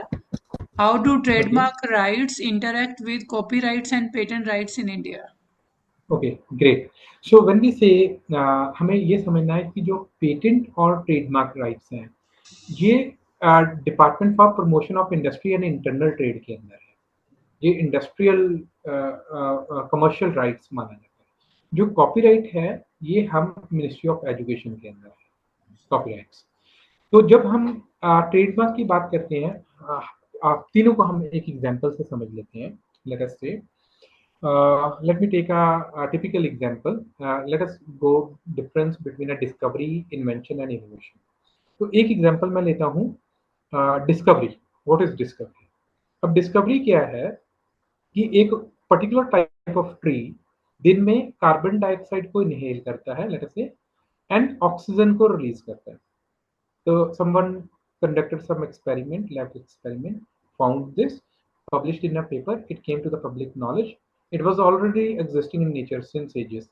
तो वो क्या है? Discovery. Invention क्या है? अब किसी person ने ऐसा एक डिवाइस क्रिएट कर दिया है जो ऑक्सीजन प्रोड्यूस कर सकता है। इनोवेशन क्या है कि वो एज अ प्रोडक्ट सेलेबल भी हो सकता है। तो एक मैं एग्जांपल दिखाता हूँ। एक लॉकेट है, वो लॉकेट आप गले में वियर करो, आपके आसपास गैसेस का कंटेंट कम करता है और आपको एयर को प्यूरिफाई करके पर्सनल एयर प्यूरिफायर आपको देता है और उसका 4,999 प्राइस था है ना। तो अब मैं क्या कह रहा हूँ कि वो सब्जेक्ट मैटर क्या हुआ जो लेस्को का था, अगर मैं गलत नहीं हूँ, LESCO air personal air purifier. तो वो लॉकेट जैसा जो प्रोडक्ट है वो काम क्या कर रहा है? गैसेस को के इम्पैक्ट को कम कर रहा है और फ्रेश एयर दे रहा है आपको। बट उसका वर्किंग मैकेनिज्म के लिए क्या है? पेटेंट फाइल है। इमीडिएटली मैं नहीं बना सकता उसको देख के। ठीक, उसका जो आउटर शेप है, कॉन्फ़िगरेशन है जैसे एयर प्यूरिफायर का कि वो लॉकेट की डिजाइन में वेयर करेगा, व्हाइट कलर कॉम्बिनेशन में है ना, ब्लैक कॉम्बिनेशन में है, जैसे एप्पल का आईपॉड है ना, एप्पल के प्रोडक्ट्स हैं। तो वो सब्जेक्ट मैटर ऑफ आपके हैं इंडस्ट्रियल डिजाइन जैसे। बट अब लेस्को नाम है तो जब उन्होंने उसको रजिस्टर कर दिया as a brand name for category of products अंदर, तो वो आपका ट्रेडमार्क है। एंड उसका जो फोटोग्राफ है लेस्को की, उसकी जो फोटोग्राफ प्रिंट होगी न्यूज़पेपर पे, मैगजीन्स पे कवर पे, जहाँ एज अ कार्ड पे, तो वो क्या है? वो सब्जेक्ट मैटर ऑफ आपका आपका सब्जेक्ट मैटर ऑफ वो है आपका कॉपीराइट। That's it. तो ये अभी नहीं हुआ इन्होंने, ये जेनरिक वर्ड होगा। कल मैं एक स्टार्टअप की इवेंट में था, तो वहाँ पे एक बहुत अच्छे फूड टेक्नोलॉजिस्ट आए जिन्होंने नेस्ले के साथ भी काम किया। अब उन्होंने अपना वर्क शुरू किया है, एक ब्रांड शुरू कर रहे हैं पंजीरी के laddu, different type of laddoos बनाने हैं, खजूर के और उसके, है ना, और बहुत अच्छे टेस्ट के बनाए थे उन्होंने। बहुत क्रिएटिव विजिटिंग कार्ड बनाया है ना। तो ये मैंने पूछा ये दादी नाम रखा, तो मैंने कहा दादी क्यों रखा, दादी रेसिपीज? तो उन्होंने कहा दादी इसलिए रखा, मेरा बेटा कहता है कि जो भी प्रोडक्ट हो वो दादी के नाम पे होना चाहिए, है ना। और पंजाबी में रखा खाओ शुद्ध रहो तंदुरुस्त। ये पंच लाइन है, तो ये इनका ट्रेडमार्क बन सकता है वैसे, है ना। जो इसका लिटरेचर होगा, इसका जो फोटोग्राफिक इमेज होगा वो कॉपीराइट है, सब्जेक्ट मैटर ऑफ कॉपीराइट है। और जो अगर इसमें कोई वर्किंग मैकेनिज्म भी होगा उस लड्डू में कुछ जो ऐसा है कि कोई बीमारी को सॉल्व कर सकता है जो पहले एग्जिस्टिंग ही नहीं था, तो वो आपका पेटेंट फीस के लिए हो सकता है। That's it, है ना? That's it. Okay. So next question was, one more question was there. Let us see. Is there any site or source Gurudetta sir has shared, Yes, sir. which shows all the patents till date? Can we access that site to see what they have patented? Sure. तो मैं अभी आपको screen share दोबारा कर रहा हूँ quickly. And ma'am, again you have to give me rights, huh? 1 second, sir. Sure.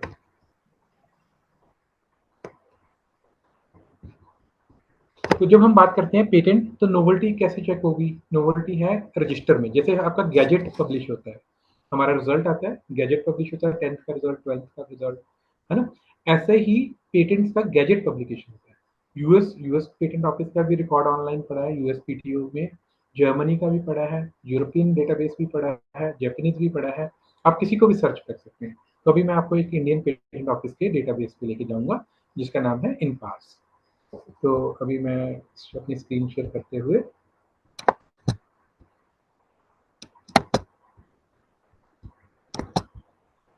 I think sir आपके पास है राइट्स।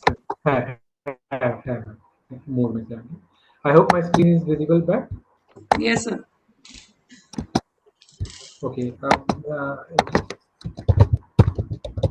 मैंने इन पास सीधा ही कर दिया, बट आप आईपी इंडिया की वेबसाइट से भी जा सकते हैं। तो आपको official website of Indian patent office लिखेंगे तो आ जाएगा।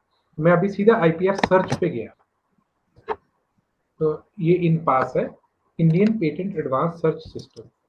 अब इस सर्च सिस्टम को यूज कैसे करना है, वो आपको कैसे आपको इस कौन से कीवर्ड्स यूज करने हैं, उसका क्या मीनिंग है, वो एक्सप्लेनेशन के साथ हेल्प में है। हाँ, हमने यहाँ पे हेल्प टैब को क्लिक किया। हम मैं पेटेंट सर्च में वापस गया। अब मान लो कि मैंने देखना है पेटेंट पब्लिश नहीं, मैंने ग्रांटेड देखनी है लेटर से, और चलो एप्लीकेशन डेट और से भी हो सकता है, बट मैंने लेटर से मैंने देखनी है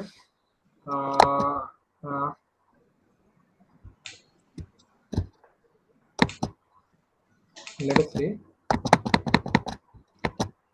मैंने 20 जनवरी 1 जनवरी 2020 से टिल टुडे, तो मैं देखना चाहता हूँ लेटर से 25 अगस्त, चलो 24 कर लेते हैं। लॉजिकल ऑपरेटर चलो एंड भी चलने दो, ठीक। और मैंने कर दिया कोई भी आप बोलो, कोई भी इनोवेशन बोलो जिसको आप चेक करना चाहते हो वर्क को, इस ओरिएंटेशन में, anything. Sir, recently I checked one patent for easy chair.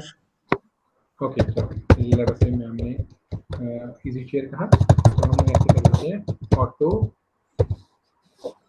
Mated Yes, automated. Chair, Yes. है ना, लेटर से फोल्डेबल चेयर, है ना।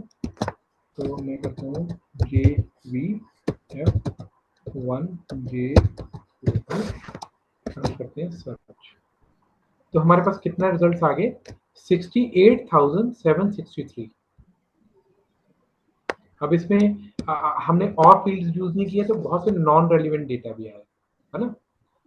तो इसमें इलेक्ट्रिक व्हीकल चार्जिंग स्टेशन भी आ रहा है, तो आपको सर्च हमें रिफाइन करना पड़ेगा। बट फिर भी मैं इसमें से एक ले लेते हैं हम एग्जाम्पल के लिए, कि हमें अब मैं आपको दिखाना चाहता हूँ। लेटर से ये बायो का है, तो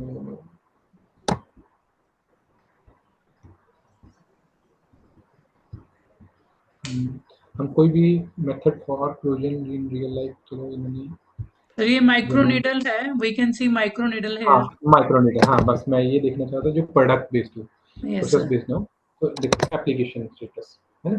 तो एप्लीकेशन स्टेटस में आ गया, तो इसमें सारी डिटेल्स आ गई कि एप्लीकेशन नंबर क्या है, ऑर्डिनरी एप्लीकेशन है, इंडियन इंस्टीट्यूट ऑफ साइंसेज की तरफ से आई है, और डेट ऑफ फाइलिंग 2/12/2024 है ना। और रिक्वेस्ट फॉर एग्जामिनेशन 5 दिसंबर 2024 को है, और पब्लिकेशन डेट वो सारा डिटेल्स आ गया। अब इसमें सारा आपका आ गया, ये कब फाइल हुई, रिक्वेस्ट फॉर, ये क्या क्या स्टेटस है, ये स्टेप्स पूरे हो चुके हैं। तो अब हम यहाँ पे व्यू डॉक्यूमेंट्स करेंगे। जब हम व्यू डॉक्यूमेंट्स करेंगे तो इसमें इसके सारे जितने भी फॉर्म्स भरे गए हैं इस पेटेंट के रिगार्डिंग, वो यहाँ पे आएंगे। तो हमें इसमें क्या इंपॉर्टेंट है, पेटेंट सर्टिफिकेट अगर देखना चाहोगे तो यहाँ पे क्लिक करोगे तो आपको पेटेंट सर्टिफिकेट दिख जाएगा, इस इन्वेंशन का पेटेंट सर्टिफिकेट कैसा दिखता है। तो यहाँ पे एक और इम्पोर्टेंट चीज आई मेरे माइंड में, अभी मैं आपको डिस्कस करूंगा, है ना। ये पेटेंट सर्टिफिकेट आ गया। ऐसे ही अगर आप इसमें देखोगे क्लेम्स, तो किस चीजों पे प्रोटेक्शन मिली है, तो एक और चीज मैं ऐड करना चाहूंगा, पेटेंट में जो प्रोटेक्शन होती है आपको क्लेम्स पे होती है, और anything written after a full stop is your disclaim. तो इसका एक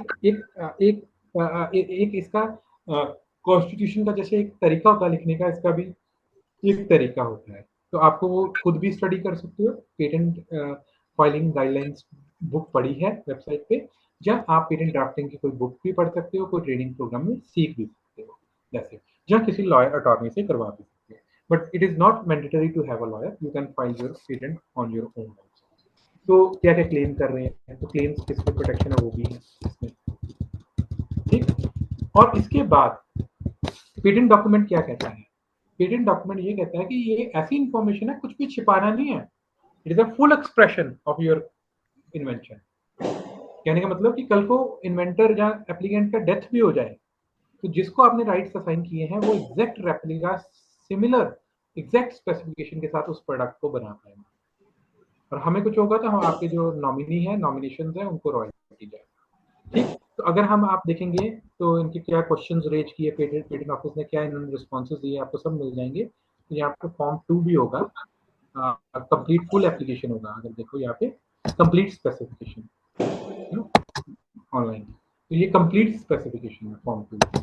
इसमें कंप्लीट बैकग्राउंड से लेके, है ना, प्रायर आर्ट से लेके आपका कंप्लीट टेक्निकल फील्ड से लेके, बैकग्राउंड ऑफ द डिस्क्लोजर से लेके, है ना, समरी ऑफ द डिस्क्लोजर, क्या गैप्स थे, आपने उसको पिच करने के लिए क्या डेवलप किया, क्या आपके क्या क्लेम्स है उसके, क्या उसका डायग्राम्स क्या है, आपका कौन कौन सी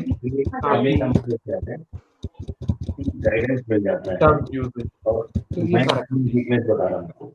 ठीक, अब इसके बाद इसके बारे में आप राय दे रहे हो। ओके, एक और चीज बता रहा हूँ कि okay sir, thank you sir.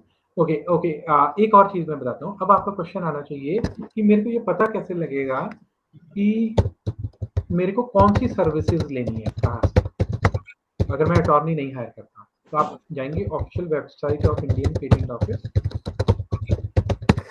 ठीक, आप इनकी वेबसाइट पे जाएंगे पेटेंट ऑफिस की, तो ये देखो department of promotion for industry and internal trade, ministry of commerce and industry के अंदर है। 4 राइट्स है, पेटेंट, डिजाइन, ट्रेडमार्क, जीआई, है ना।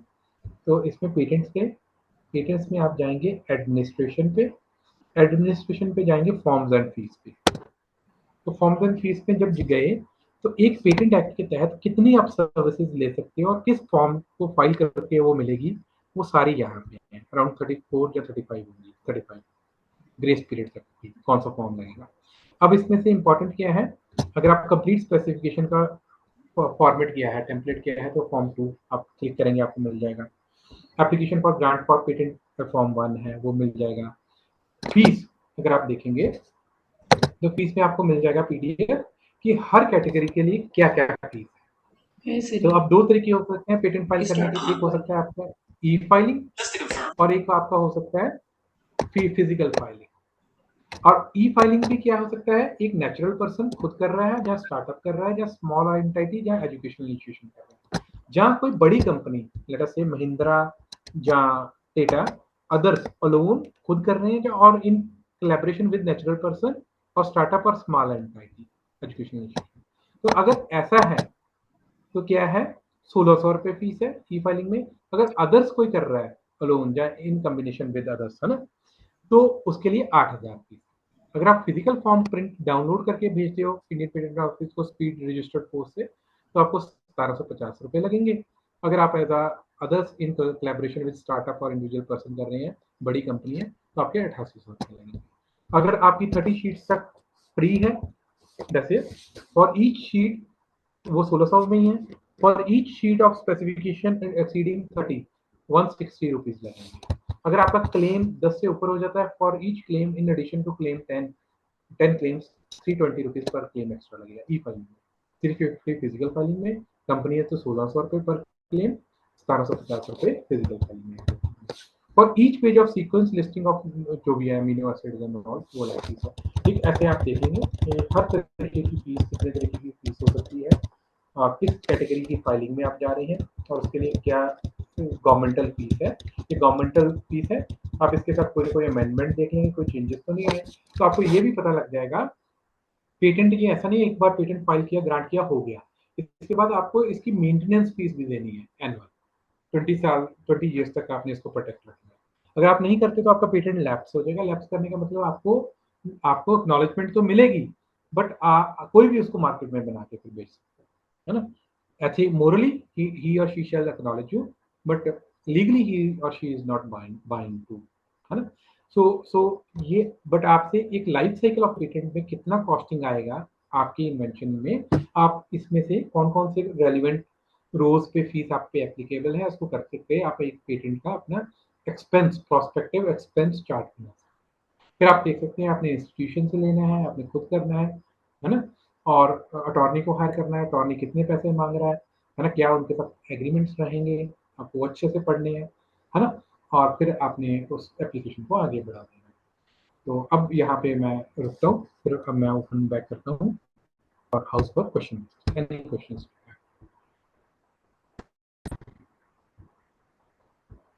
Gurudetta sir, I hope I answered your query. If you are there. So there was another question: if a faculty member develop lecture notes or an e-book, will it be the copyright for faculty or for institution?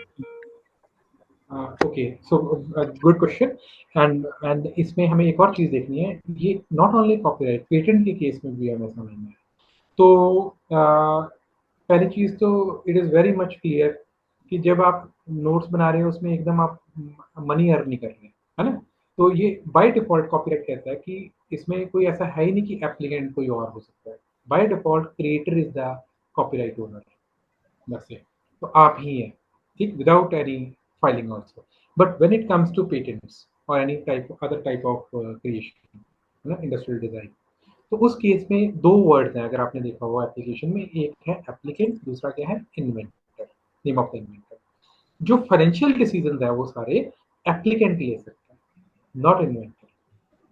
तो inventor को सिर्फ acknowledgement मिली।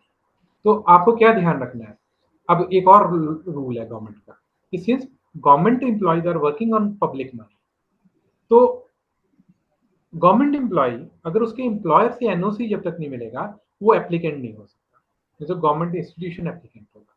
जैसे मैं कोई patent करूंगा तो by default निटिल Chandigarh will be the applicant, but provided मैं उनको पिच करूं कि सर इस क्रिएशन के लिए मैंने अपनी लैब यूज की है घर की, ये मैंने टेलीफोन के बिल दिए हैं, ये इंटरनेट के बिल दिए हैं, इसका रॉ मटेरियल मैंने खरीदा है, and I wish to proceed with my application, है ना, तो आप मेरे को एनओसी दें। अगर वो मेरे को एनओसी दे देते हैं तो मैं उसको पेटेंट एज खुद इंडिविजुअल फाइल कर सकता हूँ कि उसकी लाइफ साइकिल की फीस मैं दूंगा। और ये एक लिमिटिंग फैक्टर है इंडियन पॉलिसीज में, तो इसको मैं रिमूव करने की काफ़ी कोशिश कर रहा हूँ, काफ़ी यूनिवर्सिटीज़ को, स्टेट को पिच कर रहा हूँ और नेशनल लेवल पे भी कर रहा हूँ, बट मैं अभी नहीं कर पा रहा। कि मेरा पॉइंट ये है कि व्हाई वी से कि any invention is a bad invention, no invention is a bad invention, maybe the valuation, the value of the one invention, institution say that it is not valuable for us, but we can't discard them। तो मैं क्या कहता हूँ कि policies ऐसी होनी चाहिए, मैंने अपने लेटर में भी कोशिश की है अभी, और मैंने प्रोफेसर को इनपुट दिए हैं, ड्राफ्ट जब एडवर्टाइज करेंगे ड्राफ्ट, तो ड्राफ्ट के सारे डॉक्यूमेंट्स अमेंड करके आया था।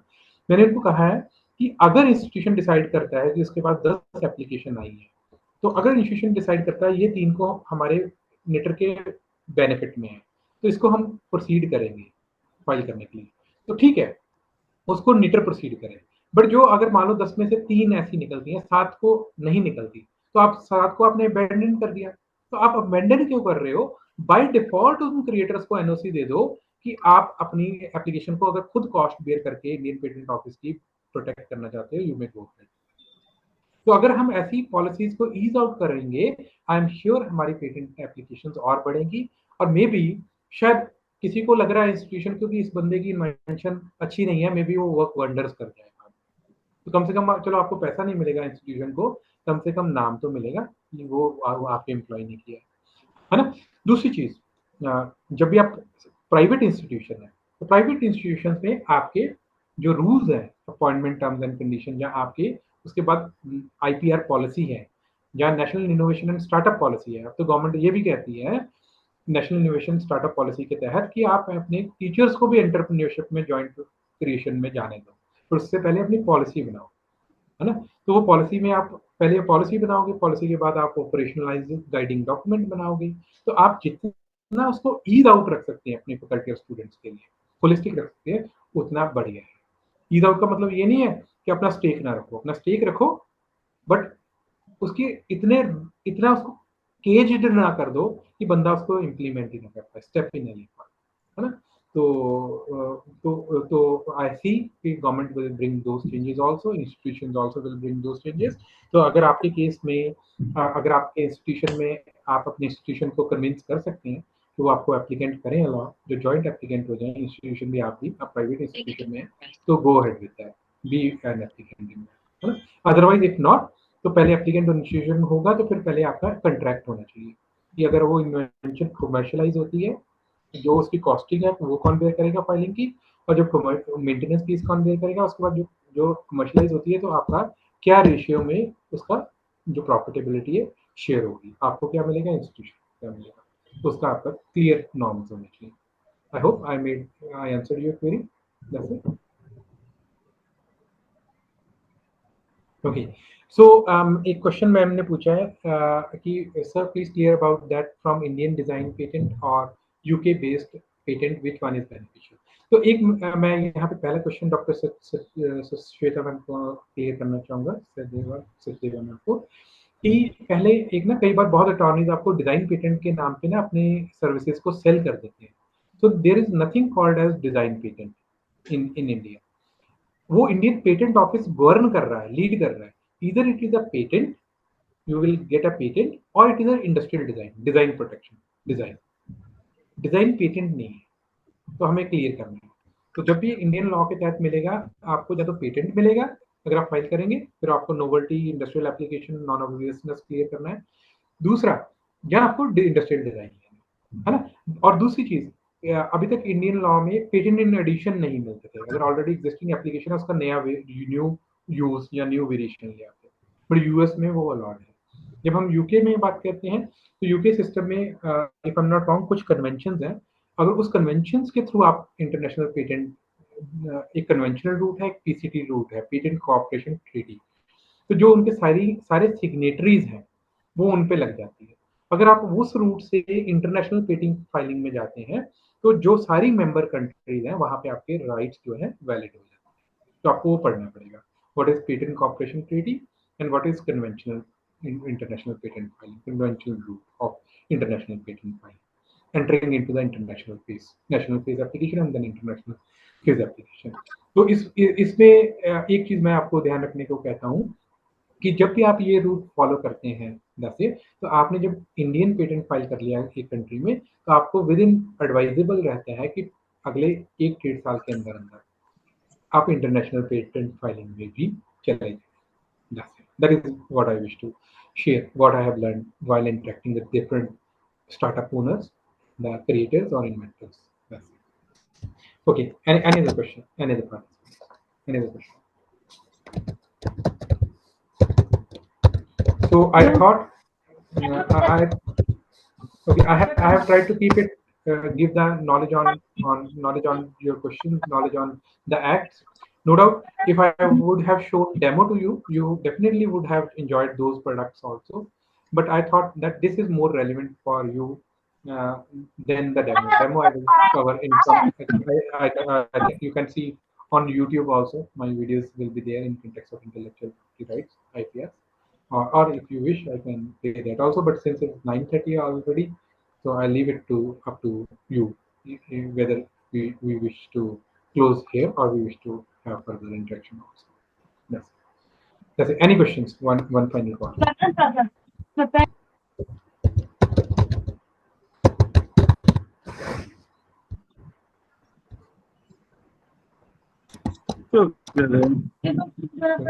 Yes, participants, if you are having any question, then please ask. Although sir has made it very much clear through the website's view also that how valuable information is readily available on different website, and you can always take use of that. That's it. और मैं देखता हूँ अगर मेरा video अच्छे से play हो जाता है तो मैं आपको कुछ दिखाऊँ।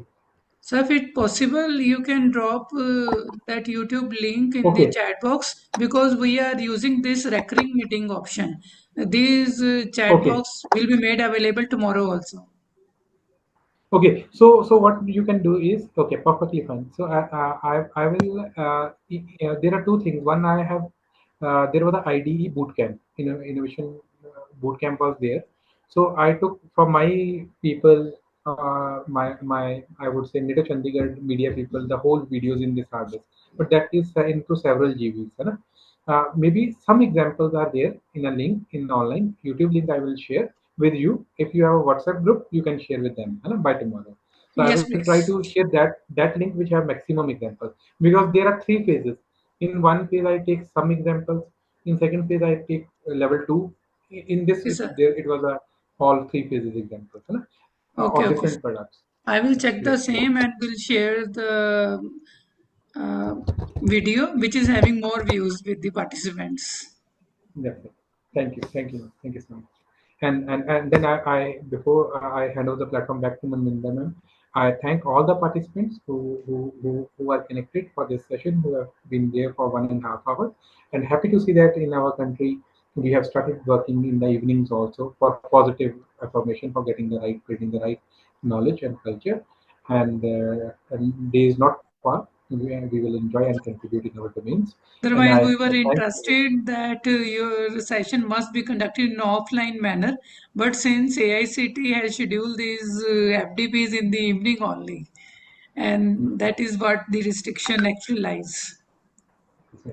It's perfectly fine, ma'am. And it has been easy for me also, in fact. During daytime, I was with the research. Evening, I was with my kids. And then some household construction work was going on. At this time, we can share, in fact, in a relevant manner also. Okay, thank you, Thank you, Sanjeev. thank you so much. Thank you, ma'am. Thank you all. And I'm And sharing now, my email ID. okay, yes, sir, आप please share कर दें. And phone Because number. as we concluding the first day of our AICT Atal FDP, and this is the moment where I want to express my sincere gratitude to Amardev sir, who has been always readily available even on my single call. That okay, ma'am, I will be there. Just tell me the details of the FDP or the session detail. I will be there. Sir is so generous in devising all these FDPs, just to share the information that he has grabbed over the years to all the participants, so that the right information from the actual source where it lies to the participant who are actually interested in copyright and patent. And Thank when you. Sir is talking of intellectual property right, copyright, and patent right, the highly informative and relevant information to all the academician and the research community, and how Sir has simplified the complex aspect of IPR and highlighted how important it is to safeguard information and innovation and creative work. Sir, your session was really giving a clarity and direction to all the future work. And at the end, I will also give thanks to Mr. Negi, who is CEO and founder of Incredible Workplaces. Sir, uh, Dr. Negi was the first speaker of the session, and his area of work is the how the workplaces can be made incredible with the good HR practices, and he has also beautifully exemplified how the importance of professional ethics at workplaces. And on the behalf of all the participants, I extend my heartfelt thanks to both the speakers, to you, sir, and the Dr. Negi, for sharing your valuable time, knowledge, experience with all of us, sir. Thank you, sir. Thank you so much, sir. Thank you, ma'am. Thank you so much. Sure. And at the end, I request all the participants, if possible, to turn on their videos so that we can take the screenshot, which is actually required at the end of the program. Yes, participant, if possible, please turn on your videos. The way immediately everyone turned on the video, that is what showing actual interest in this FDP, sir. Thank you, ma'am. Thank you, and I'm sure I'm going to get a very good sleep. And it has been a perfect return on time invested for me. Yes. Thanks, everyone. Okay, sir. Yes, participant, please turn on your video. I just want to take a quick screenshot of the screen.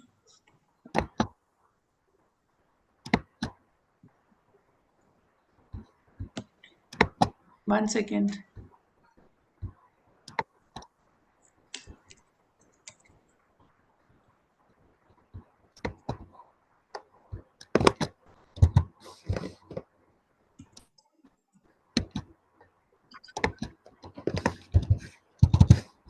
if we are having anyone who want to share his or her feedback of all these 2 sessions, it is highly welcome. Now you can turn off your videos, and if you want to leave, and if there is anyone who want to share the feedback, I will turn the pin. I will pinpoint the individual. Yes, anyone? Yeah, hi, ma'am. Vaibhav this Vaibhav? side. Yes, Vaibhav. Yeah, I am PhD scholar in management stream, ma'am.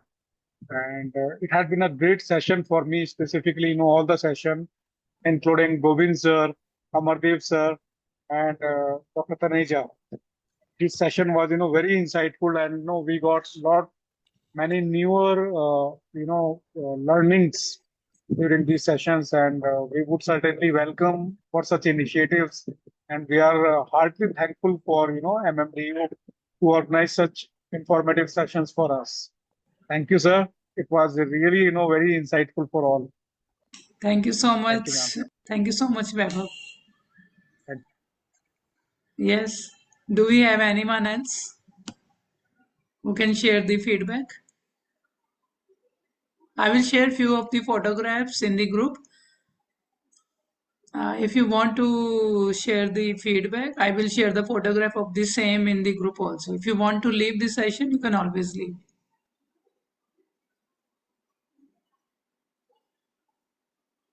Otherwise, sir, I can see the chat box, which is full with thanks and the very informative session. Amardev, sir.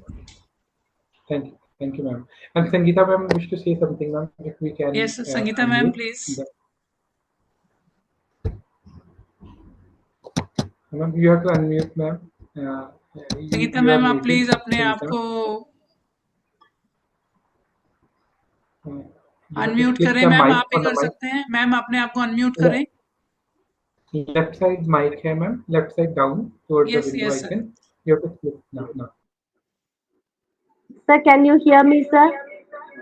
Yes, ma'am. We all can hear you.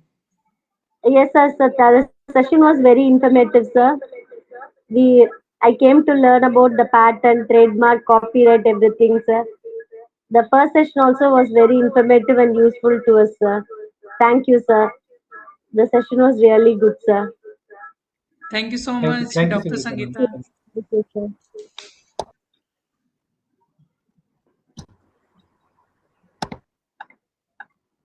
Yes, participant, we are over with the day. If you are over with all the question, then you can leave the meeting. Thank you, Amardev, sir. Okay, thank you, ma'am. Thank you. May I leave, ma'am? Yes, sir. Yes, sir. Please. Thank you so much, sir. Thank you. Thank you, everyone. Thank you. Okay, sir. Thank you, participants. You can leave the meeting. Meeting link is same for tomorrow also. You can join the meeting with the same link. I will be sharing the feedback links for the tomorrow's session in tomorrow only. Yes, Dr. G.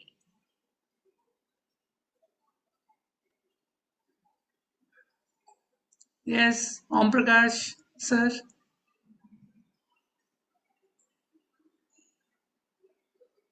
Now I am just ending the meeting for everyone.